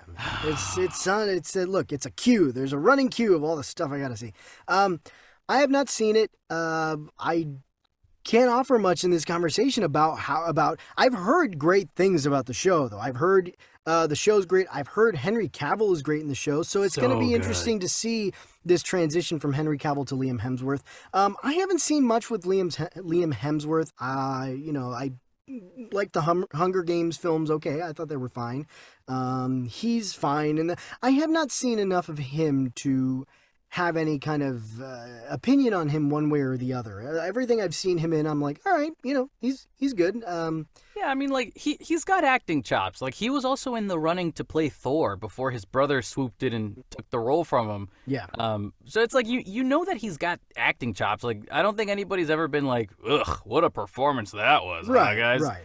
So, like, I want to... There's a part of me that wants to give him a chance and watch season 4 and enjoy it the way I can, but knowing everything that I've heard already about all that speculation stuff, it kind of puts a bad taste in my mouth as well, that, like, it's not even going to be, like, authentic to it's not going to be respectful to the source material. It's just going to be whatever they want it to be. So then it's not The Witcher anymore. Like, it's like if you tried to write Lord of the Rings and not name him Gandalf, instead he's Giffy, the White Witch. It's like, what? That's... we know Tolkien like Gandalf, but we kind of like this name better. It works more for test audiences, It's like, come on, man. I'm clearly just... I'm just going everywhere right now. Tell us how you really feel, Kevin. Well, I'm glad you asked. Now we're out of time. And we're out of time. No, I think this is... I do think part of it... Yeah, I have heard the stories about, a lot of the crew for The Witcher kind of mocking the original source material and not really taking it seriously and not having a lot of respect for it, which is unfortunate. So, that could be part of why Henry Cavill is leaving. But I feel like another part of it is definitely because he's going to be, like I said, he's doing some Supermaning now. He's got a lot of, supposedly a lot of projects coming up with Superman. It looks like they're going to move forward with Man of Steel 2 or whatever they end up calling it. He's going to be pretty busy with the cape. Yeah. So we'll see. Yeah, it's unfortunate when things like this do happen. And, I wish Liam Hemsworth the best. I'm hopefully, he can do it some justice and carry the torch, as it were, forward. So, we'll see what happens. And, yeah, I got to get on that and watch The Witcher. Yeah, I mean, it's also just the fact that Henry Cavill, he made The Witcher his show. Like, that's his character now, and he brought so much life and love to the character. Like, it almost makes you want to question Liam Hemsworth and be like, do you even read the books? Like, are you as big of a nerd as Henry Cavill? What are you bringing to this? Yeah, and heck, Henry Cavill, like, I don't think he wanted to leave. Like, he didn't hate The Witcher. Like, he loves The Witcher. He loves everything about it. He reached out to the producers and casting directors for this series like years before they started working on it, because he was like, I want to be Geralt so bad. He wanted this, you know? Yeah. So if they had changed the writers, maybe that would have changed something for him, perhaps. But again, it's like you said, it's all about Superman, man. It's, you know, I see a lot of people online who are like, ugh, what a dummy. He left The Witcher for Superman again. What a terrible decision. Yeah. And I disagree, because now when you look at the new equation that we have, which is James Gunn and Peter Safran, things might look up now for Superman, and he's going to bring some good quality stuff. I have faith that it's going to be a lot more fun. Yeah. So, you know, is Henry Cavill making a bad decision by leaving The Witcher? I don't think he is. I think he's doing exactly what he's supposed to do, and Superman is like the character that changed everything for him, so why would he not want to come back for it? So, sorry, Liam, we gotta give you a hard time for a little while, but you know who's not having a hard time, and also called Liam, is Liam Neeson, man. Liam Neeson is in talks to star in Paramount's Naked Gun reboot. This comes to us from Variety. Ooh, I'm so excited. Seth MacFarlane and Akiva Schaffer are officially courting Liam Neeson for Paramount's Naked Gun remake. The Taken actor is in talks to lead the modern version of the 80s slapstick film, Variety confirms. Schaffer, the Chippendale Rescue Rangers filmmaker and Lonely Island member, will direct and executive produce the movie. Schaffer penned the screenplay with Chippendale writers Dan Greger and Doug Mand. MacFarlane and Erica Huggins are producing through their company, Fuzzy Door. I mean, this is just a no-brainer, dude. Like, I don't know. Like, when I think of Liam Neeson as a comedian, I think that's so funny in my head, because I've never seen him try to make jokes. His comedy comes from how serious he is. Right. You know, and if you guys have ever seen 1,000 Ways to Die in the West, Liam Neeson is a million ways to die in the West. A Million Ways to Die in the West. He's the main villain, and he kept his original accent from Ireland, and he's just like this cowboy bastard trying to mess with Seth MacFarlane and all the other characters. And he's just so serious all the time that it just makes him funny. He's just naturally funny. Like, what the heck, man? This movie sounds perfect for him. It's amazing. He's going to be in a suit with a gun, like he is always in, and he's just going to talk to people seriously with his serious, dramatic voice, but it's just going to be funny stuff coming out of him. Oh, man, what more is there to ask for? Raul, what do you think of this? What do you think of the directors, the producers, everything? What do you got?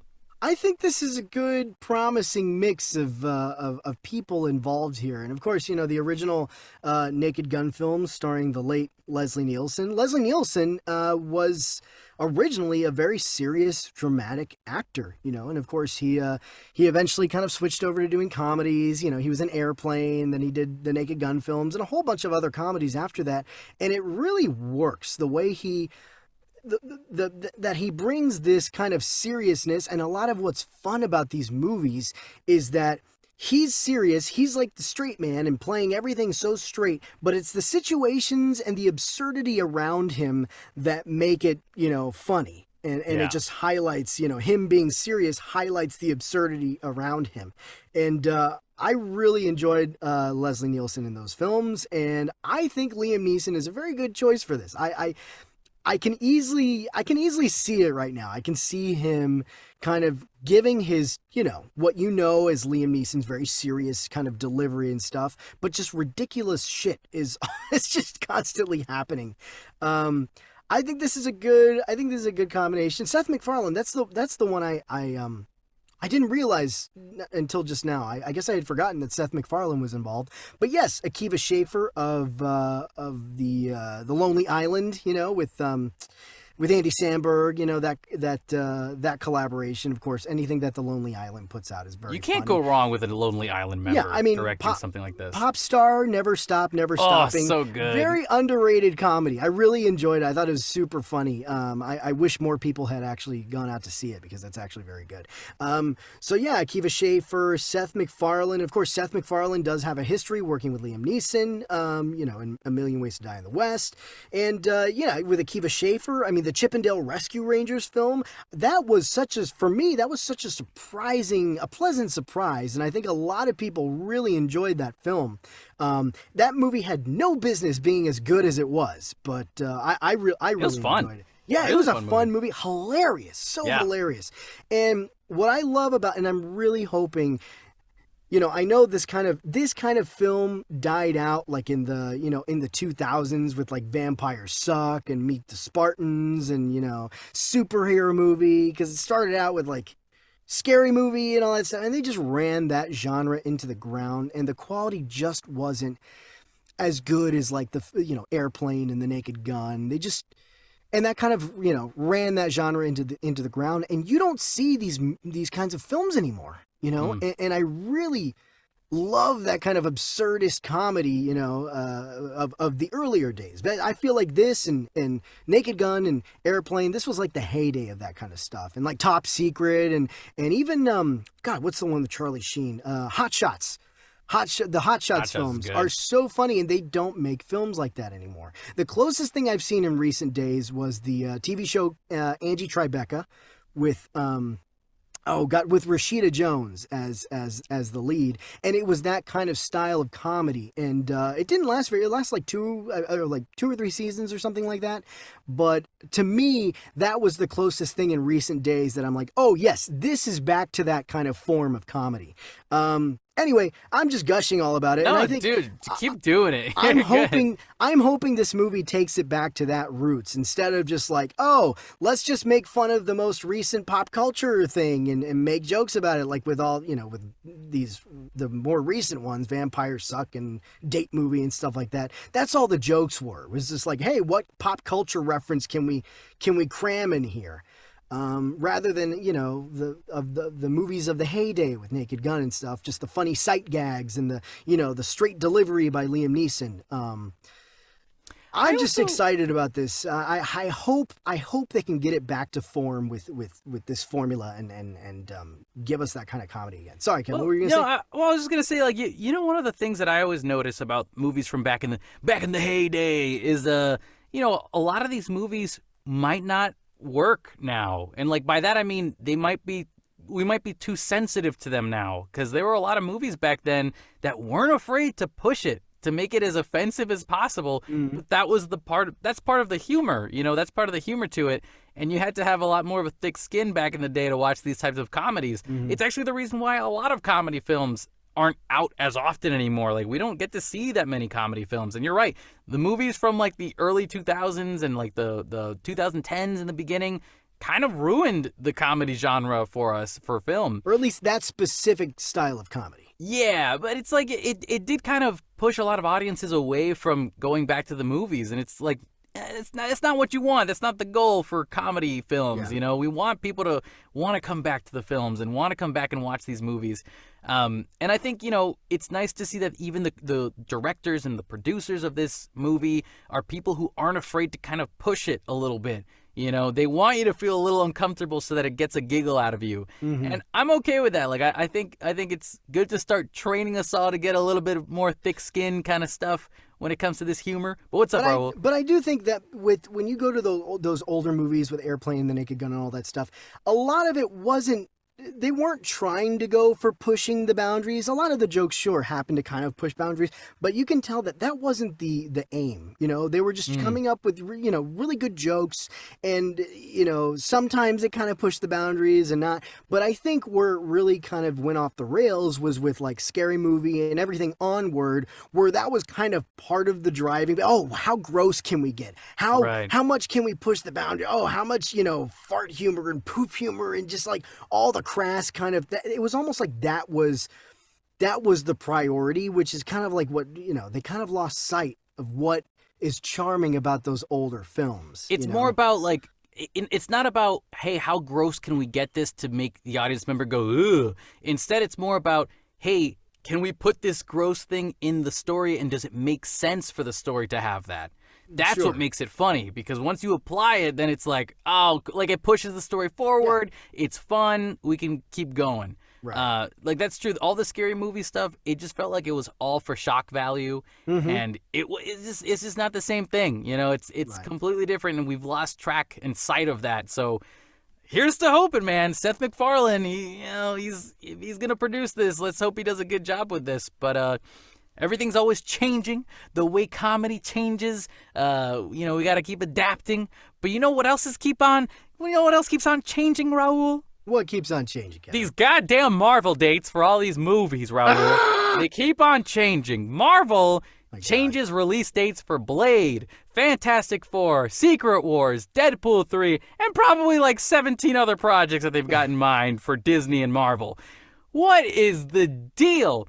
I know exactly what the deal is, but first, let me read this article for you guys, and I'm going to get right into it. And Raul, you got to tell me what you think of this.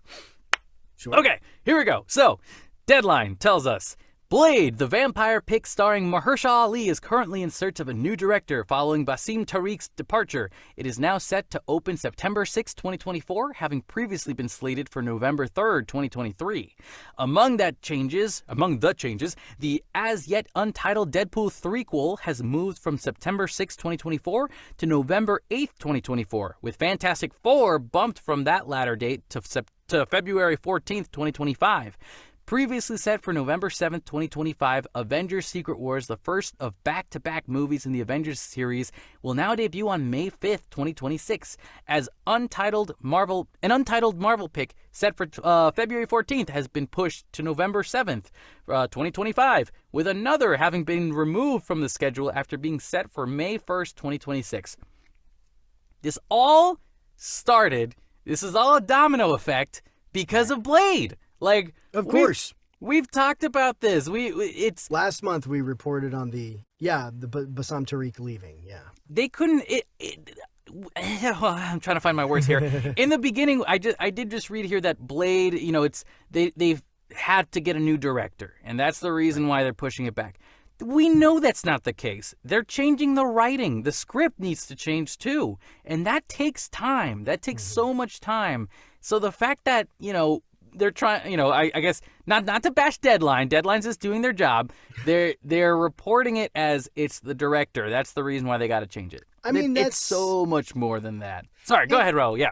No, I'm sorry. No, I mean, partly because they do have to hire a new director, and that's not something they can just do, in a week, or they definitely can't do that before November when they were originally supposed to start shooting in November of this year. It's a two-handed problem. You've got, yes, of course, not just the director leaving, you got to find a new director, but clearly if the reports are true that a lot of the issues of this movie had to do with the script needs to be reworked. And so, yeah, like you're saying, the writers, or I don't know, who knows if they're going to replace the writers or have the same writers kind of go back to the drawing board. But this is all going to take time. And of course, we did report on this last week about the director leaving the Blade movie. And at the time, we were like, there's no way. They're going to push it back. There's no way they can get all this fixed in time before, they start going before the lens, before they start shooting. And of course, that's what ended up happening. And of course, another thing we speculated on, it was, if they end up pushing back Blade, do you think they're going to push back a whole bunch of other projects? And we speculated on that, saying, yeah, I mean, that's absolutely. It's because of the interconnectedness of the Marvel Cinematic Universe. This is kind of collateral damage of that happening. If one domino falls, all the other ones fall. And of course, that's basically what we've got here. Is the following the reporting later on is that they're going to shift Avengers Secret Wars, Fantastic Four, and Deadpool, which is interesting because they had just announced the release date for Deadpool, which was originally September 6th, 2024. Now it's going to be November 8th, 2024, which is just a couple months difference. But still, it was just so interesting how they had just announced this release date, and then a couple weeks later, they're like, oh yeah, we're going to push it back.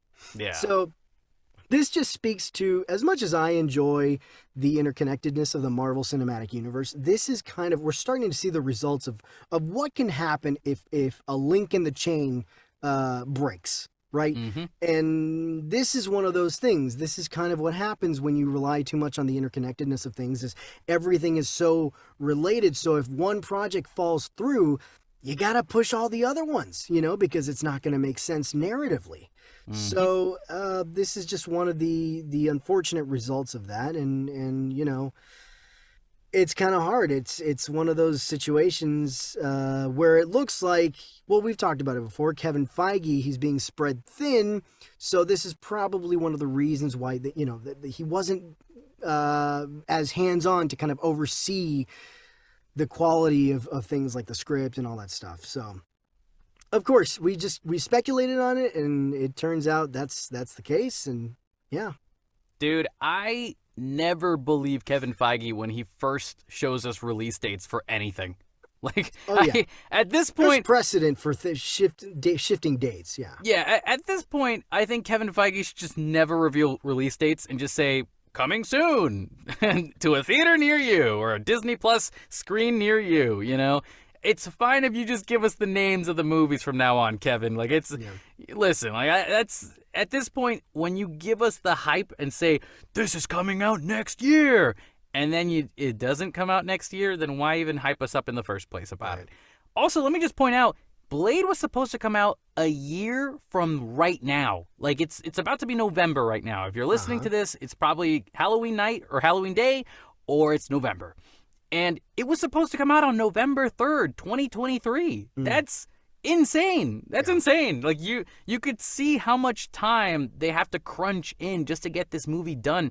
They were supposed to start filming in November. This is crazy. There's no way they could have done this in time. It was supposed to come out November 2023, and then now it's shifted to September 6, 2024. That's almost a whole year. Yeah. A whole year delay. It's insane. It's insane how much more time they've pushed it back to. However, let's look at the upside of this, right, Raul? All right. Because Mahershala Ali's project has to get pushed back, that means every other director and producer and blah, blah, blah actor gets more time to work on their other movies that have been pushed back. That's true. And all the visual effects artists. Dude, the VFX artists must be like, oh, thank God. I've been seeing, people on Twitter and like memes and stuff like that, they're all the visual effects artists like, oh my God, thank God. Jesus. Dude, like we're talking Deadpool, Fantastic Four, freaking Avengers Secret Wars, and literally every secret project that they've still got in line. They've just been given so much amazing amount of time to keep working on their stuff. So here's to hoping, fingers crossed, Michael Waldron, you're writing Secret Wars. This is your time, man. Remember how you didn't have time for Multiverse of Madness? Now you got extra time, baby. Extra time to work on this freaking Secret Wars movie. Yeah. So it better be good. I guess, that is the upside, isn't it? Like, now all these projects have more time to kind of develop, and hopefully there'll be better projects because of it, Yeah, exactly. So here, we saw this coming. We saw this coming as soon as we heard about the director leaving Blade. I'm raising my hopes up far too much, though, because now that I'm getting myself excited thinking, then they'll be better quality, right? If they're not better quality and they end up being bad movies, you guys just made us sit and wait an extra year for this movie to be bad? What? What is going on right now? We'll see. You've got time. You've been given time. I'm also hoping that now these other projects have more time. Now there's more time for Kevin Feige to maybe take a little bit more time with each of these projects and maybe be a little more hands-on.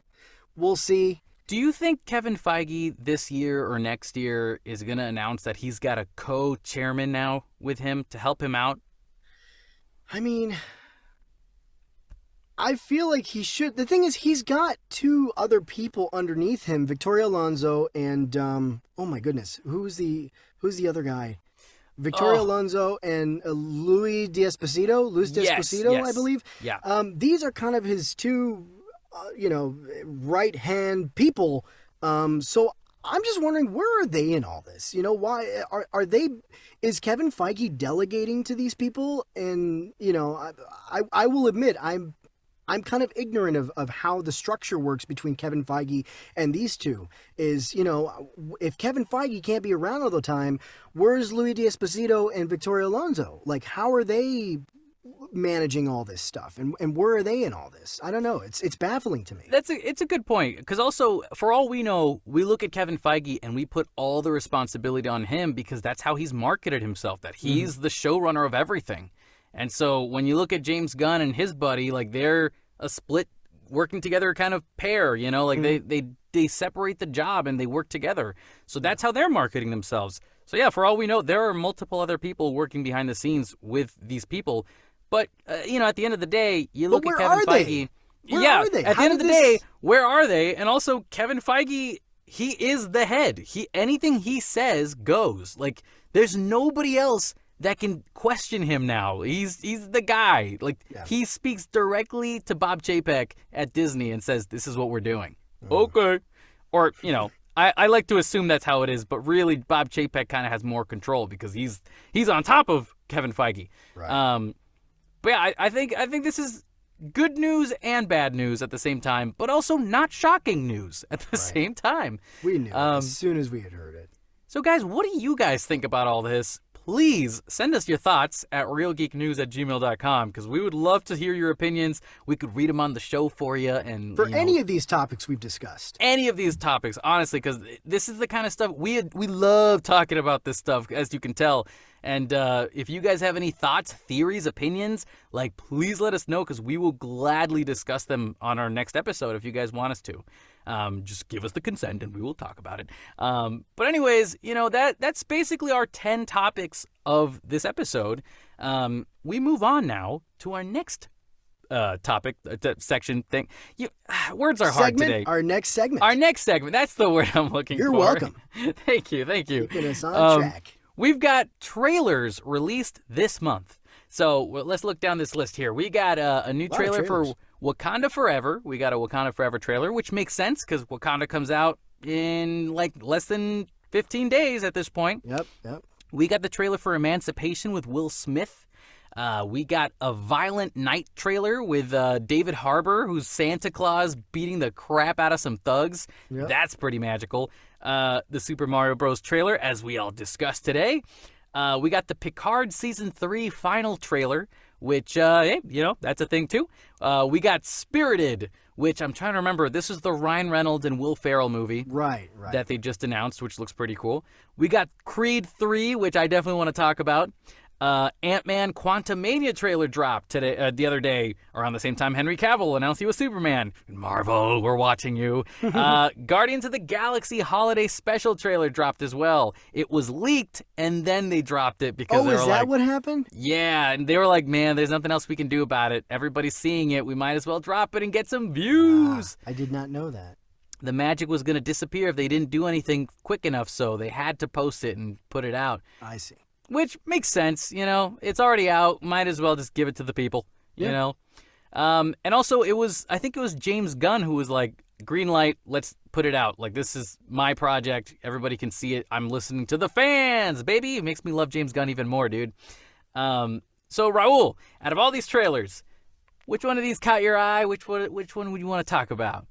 I mean, I would love to talk about the Marvel stuff and all that stuff. But honestly, the one that really got my attention was Creed 3.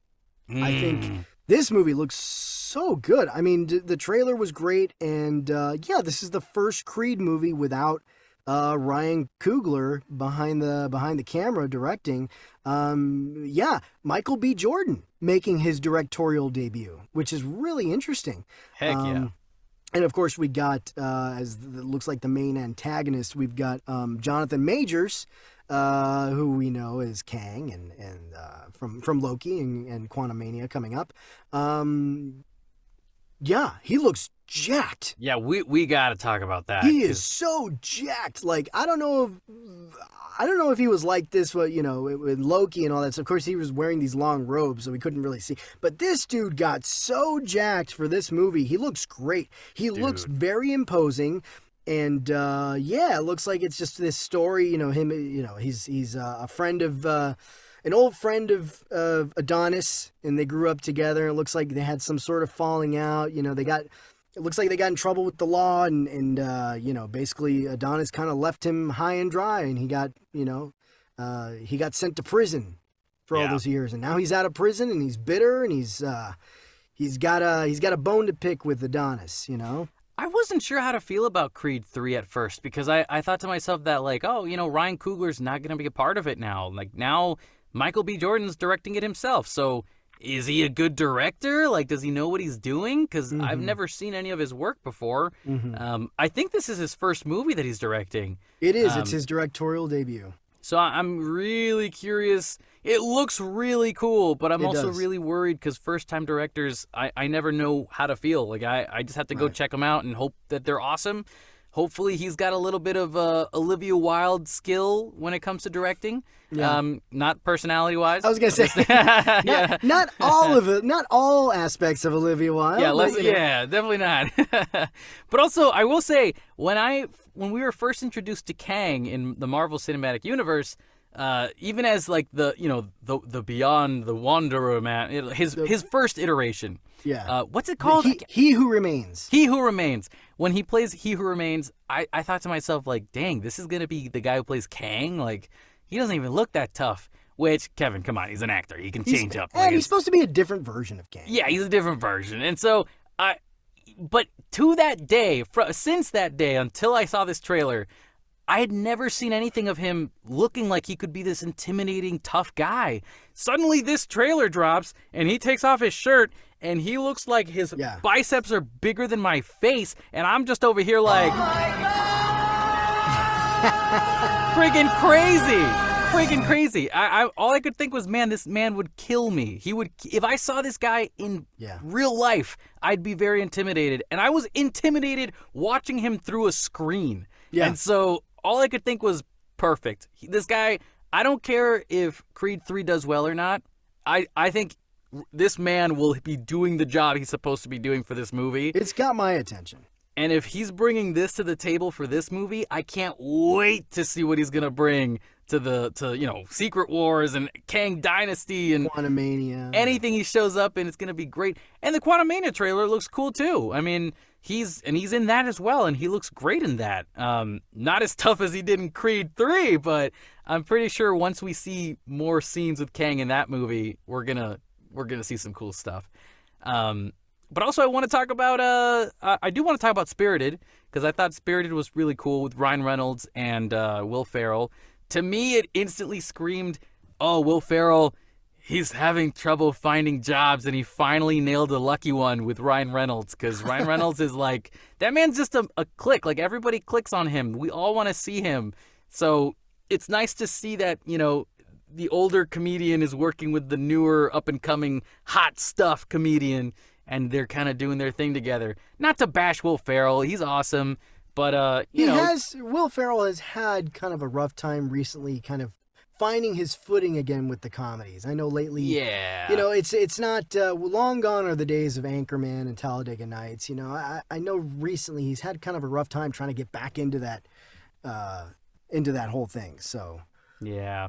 So, I don't know. Like, I hope it's fun. It looks fun. Ryan Reynolds is in it. And that shouldn't be a precursor to me as to why it's going to be fun.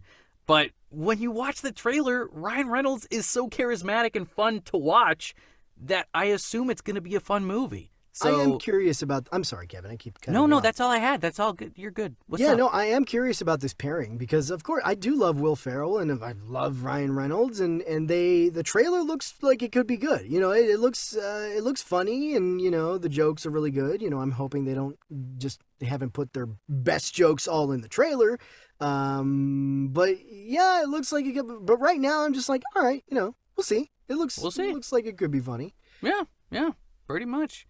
But to me, those are all the trailers that really stuck out to me. I mean, the Guardians one was awesome too. But oh my God, I do want to talk about Guardians real quick. Yeah, go ahead. That I was kind of nervous about this Guardians of the Galaxy holiday special that they're about to put out. I was like, I don't know, do we really need that? But after watching the trailer, I'm like, you know what? This looks like it could be good. This looks like it'll just be a fun time. Of course, these special presentations like Werewolf by Night, it's going to be about, 50 minutes to an hour or so. So it's like, it's one of those quick things they'll pull out, they'll put out there. And, maybe, it could be a fun time. Just sit there and watch an hour of this and, might have fun. It could be good.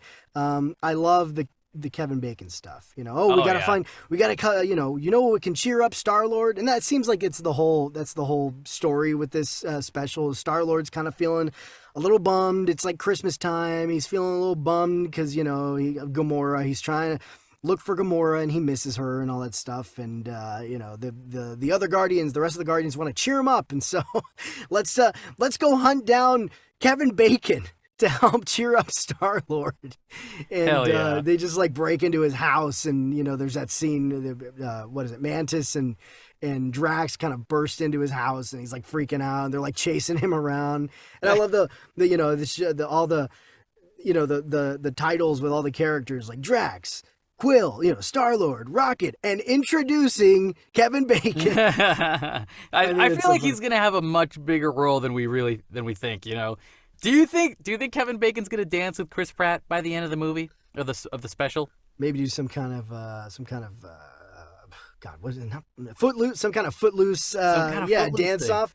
That would be so funny, right? What a missed opportunity! If they don't let him dance with that guy, like that's such a missed opportunity. Oh, they gotta have. They're gonna do it. They're definitely gonna do it. Yeah. Also, we're forgetting to mention Groot looks jacked as hell in this trailer. Yeah, he's getting. It looks like he's getting back to adult Groot now, huh? He's like a 22-year-old bro now. Like he's getting into that. It's funny. He still does kind of have like the teenage Groot face.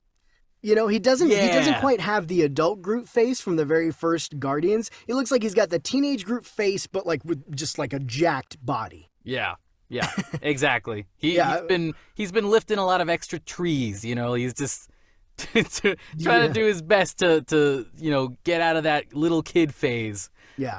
And I'm looking forward to that because I want to see what jokes James Gunn has for that kind of thing. But also, it's kind of bittersweet that this is one of the trailers we're watching because it just reminds me that we're one step closer to the Guardians of the Galaxy being over because we've got the Christmas special and then Guardians 3 and then that's it. There's going to be no more. James Gunn moves on to DCEU. It seems like it is possible if they do bring the Guardians back, it will be probably a different roster. I know they've kind of teased that before, that possibility that we might see new Guardians, not the same cast. So right. That'll be interesting, but it is kind of bittersweet. I agree. Well, let's move on to our movies that came out this month, which I'm so depressed looking at this list because I've only seen one of these. And I feel like you too. Yeah, I know. So let's go down this list. Let's see. You guys guess which movie we've seen in this list out of all of these.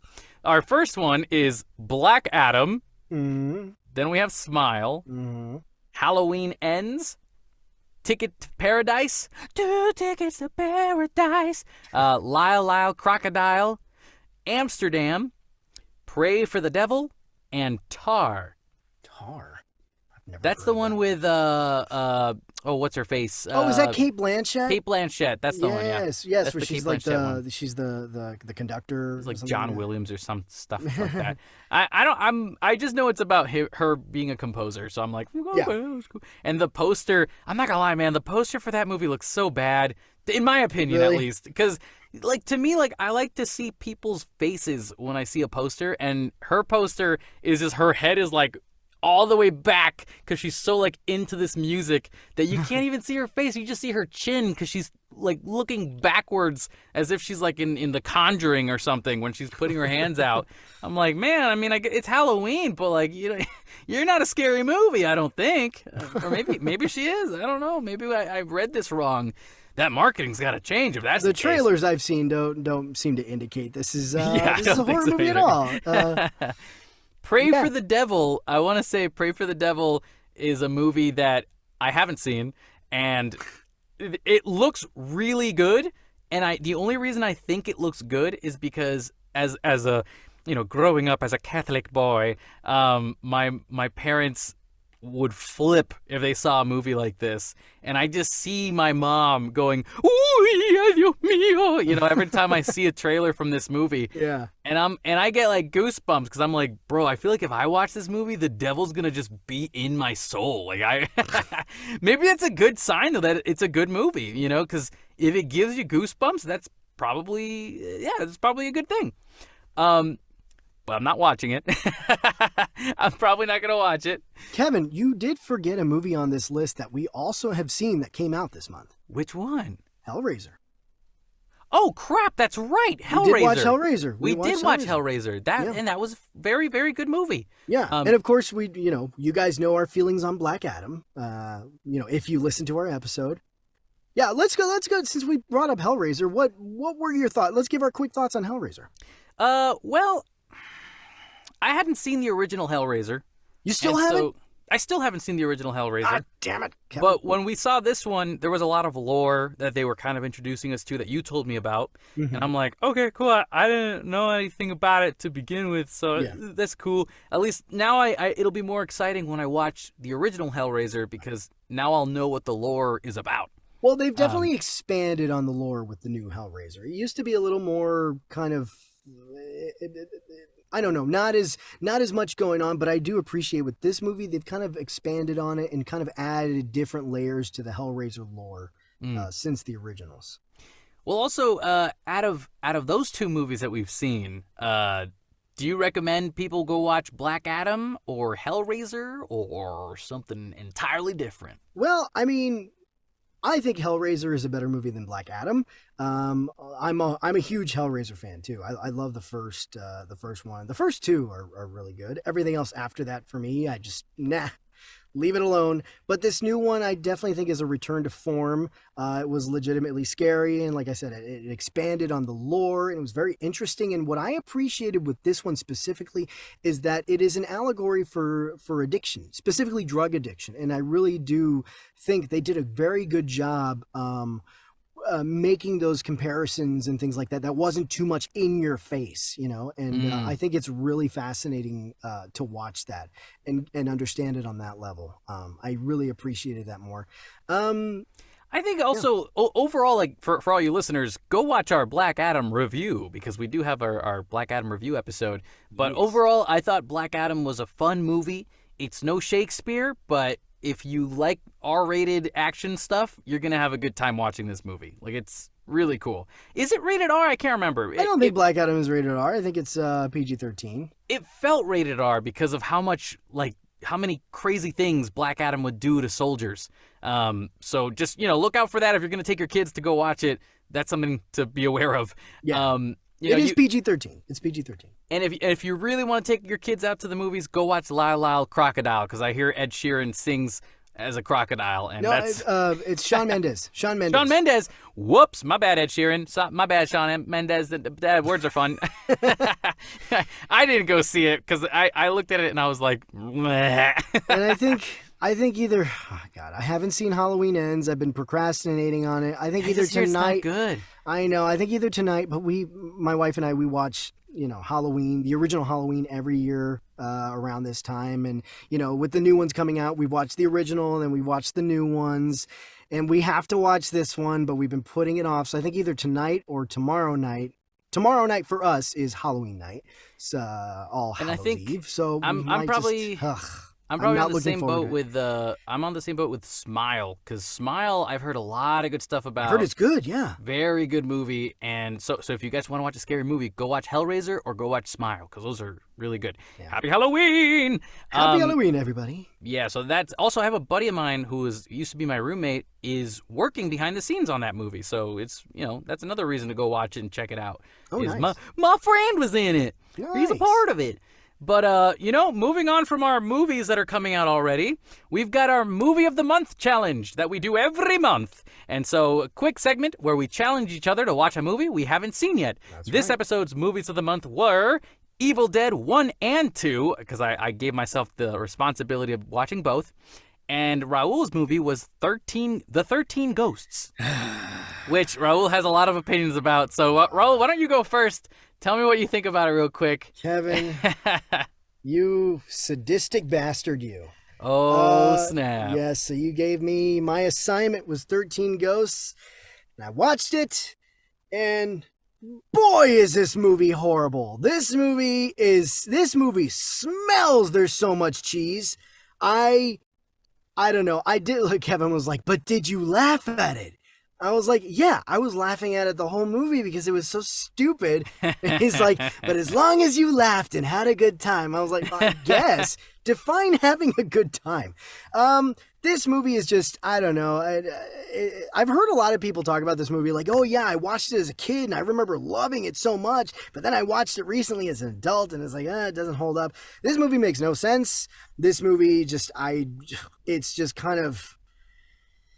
There's a lot of stuff that I just don't understand, like with the house, like did they inherit this house, and this house, what house has all glass walls? Like, who wants to live in a house like that? And the characters are going around the house like, somebody who's really confident. Yeah, God, like all the characters are like walking around the house like, oh my God, this place is awesome. I want to live here. It just felt like, I don't know, so industrial living in this house. And it just didn't feel... Here's the thing about... If you're doing a horror movie or ghost stories or whatever, and you're talking about ghosts like haunting a house, and you got characters in a house being tormented by ghosts, it helps if the house actually looks like a house.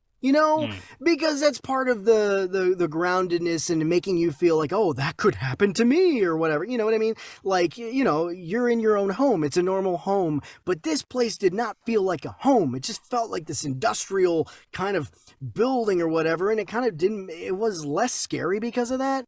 And a lot of the choices characters make are very questionable. I did think Tony Shalhoub. I love Tony Shalhoub. I especially love him from Marvelous Mrs. Maisel, and I watched him on Monk for a little bit, and he's great on Monk. He's the only one that I felt did the best with what he was given. He was the most grounded of all the characters, and of course it's Tony Shalhoub. He really brings it, despite the fact that the writing is just so atrocious. You could tell Tony Shalhoub was just trying the best he could with what he was given. The worst actor in this movie, I got to give it to Matthew Lillard. I'm sorry, Matthew Lillard is just so over the top. This guy is so... He's overacting so much, and it just got so annoying. His whole shtick got annoying very fast. Just this obnoxious character, just larger than life. I'm like, what movie are you in? Tony Shalhoub and Matthew Lillard feel like they're both in different movies. You got Tony Shalhoub kind of bringing some groundedness. Matthew Lillard, what the hell is he doing? He's just like so over the top. I don't know. It's just one of those things. Some of the makeup effects with some of the ghosts were really cool. I like a lot of the visuals. There is a death scene in this movie that was really cool. I'll give it that. There was a really unique death scene that I was like, oh shit, that's pretty awesome. Pretty gruesome too. And yeah, the makeup effects were pretty, they were okay. They're pretty decent. But overall, this movie, I just hated so much. I could not wait for it to be over. I caught myself many times wanting to turn it off and just going, oh man, I gotta watch this for the podcast. Anyway, those are my brief thoughts. Damn you, Kevin, for making me watch this movie, you sadistic bastard. I'm done. I was telling you last month, and for all you listeners, that was the first scary movie I ever saw as a kid, and my dad forced me to go to the theater to go watch it, and I thought it was so scary that I was horrified of ever watching it again.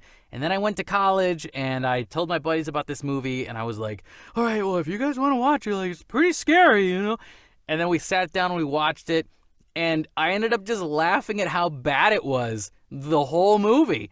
It was this awesome college time to watch this movie and just laugh at it while eating popcorn and drinking water and soda.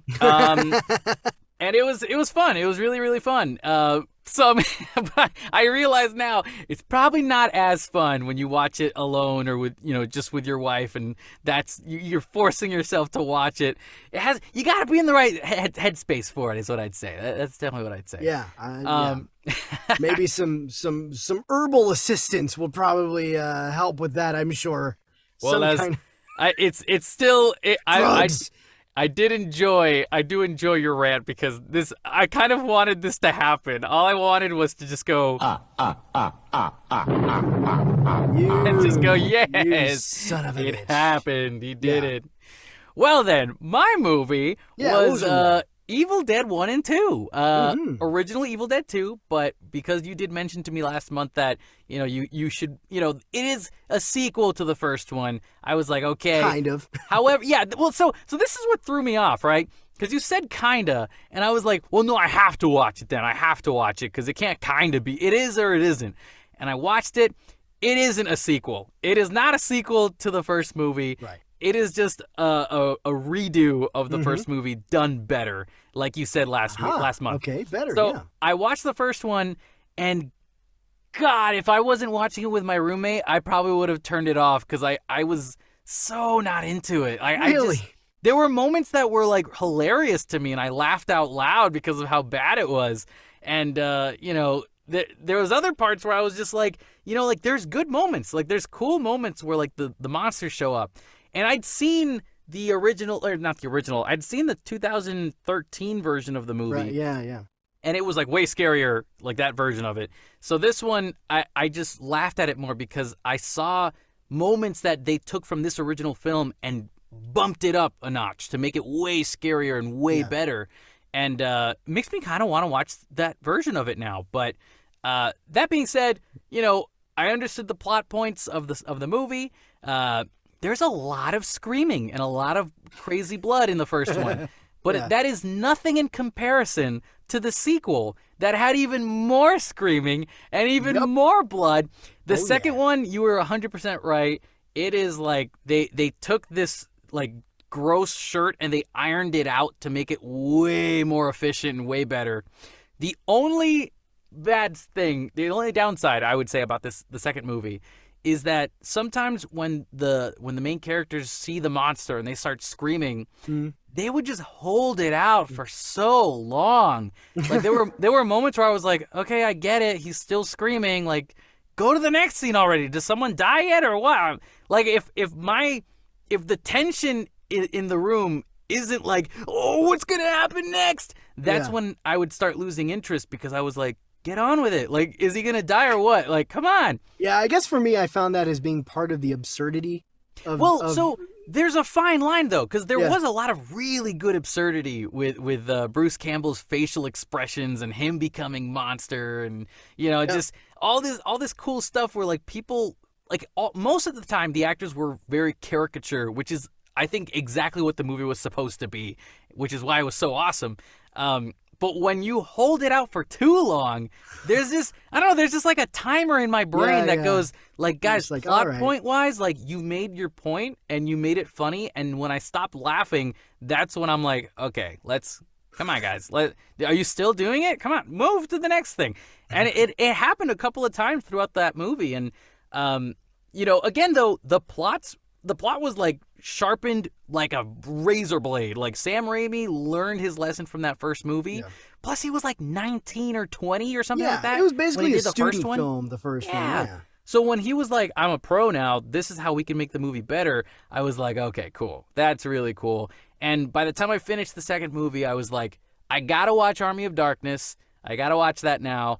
And I'm definitely watching Ash vs. Evil Dead. Yeah. And you told me yesterday that they're working on the next movie for 2023. Yeah. With Bruce Campbell coming back. Bruce Campbell's coming back. I think it's called Breaker or something like that. Evil Dead Inferno or something like that. I can't remember the name of it, but yeah. It was one of those things. But guys, don't worry. We'll report it when they start announcing more of it, even with trailers and stuff. Because now I'm excited about Bruce Campbell because I think he's just... groovy. He's great. I mean, groovy. I think that's the kind of thing where now I understand the references. Anytime I see a Bruce Campbell reference from this movie now, I'm like, oh my God, that's what that's from. Yeah. That's really cool. I can't believe I'd never seen this movie before. So I'm glad you liked it. Yeah, it was good. It was a fun time.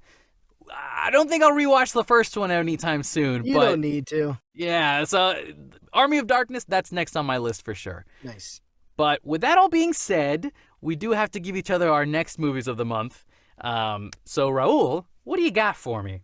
Yeah, so the next movie of the month for you, have you seen much noir? How are you on Oh, noir? like in general? Or is the Yeah. movie called Much Noir? No. I was No, like, I mean, have you I've never seen that movie. noir films? Because I got a noir film for you. I think you might enjoy. What do you got for me? Have you seen Sunset Boulevard? I don't think I have. All right, Sunset Boulevard. That is your assignment. Yeah, definitely one of those really good kind of noir films, and it's on the AFI list.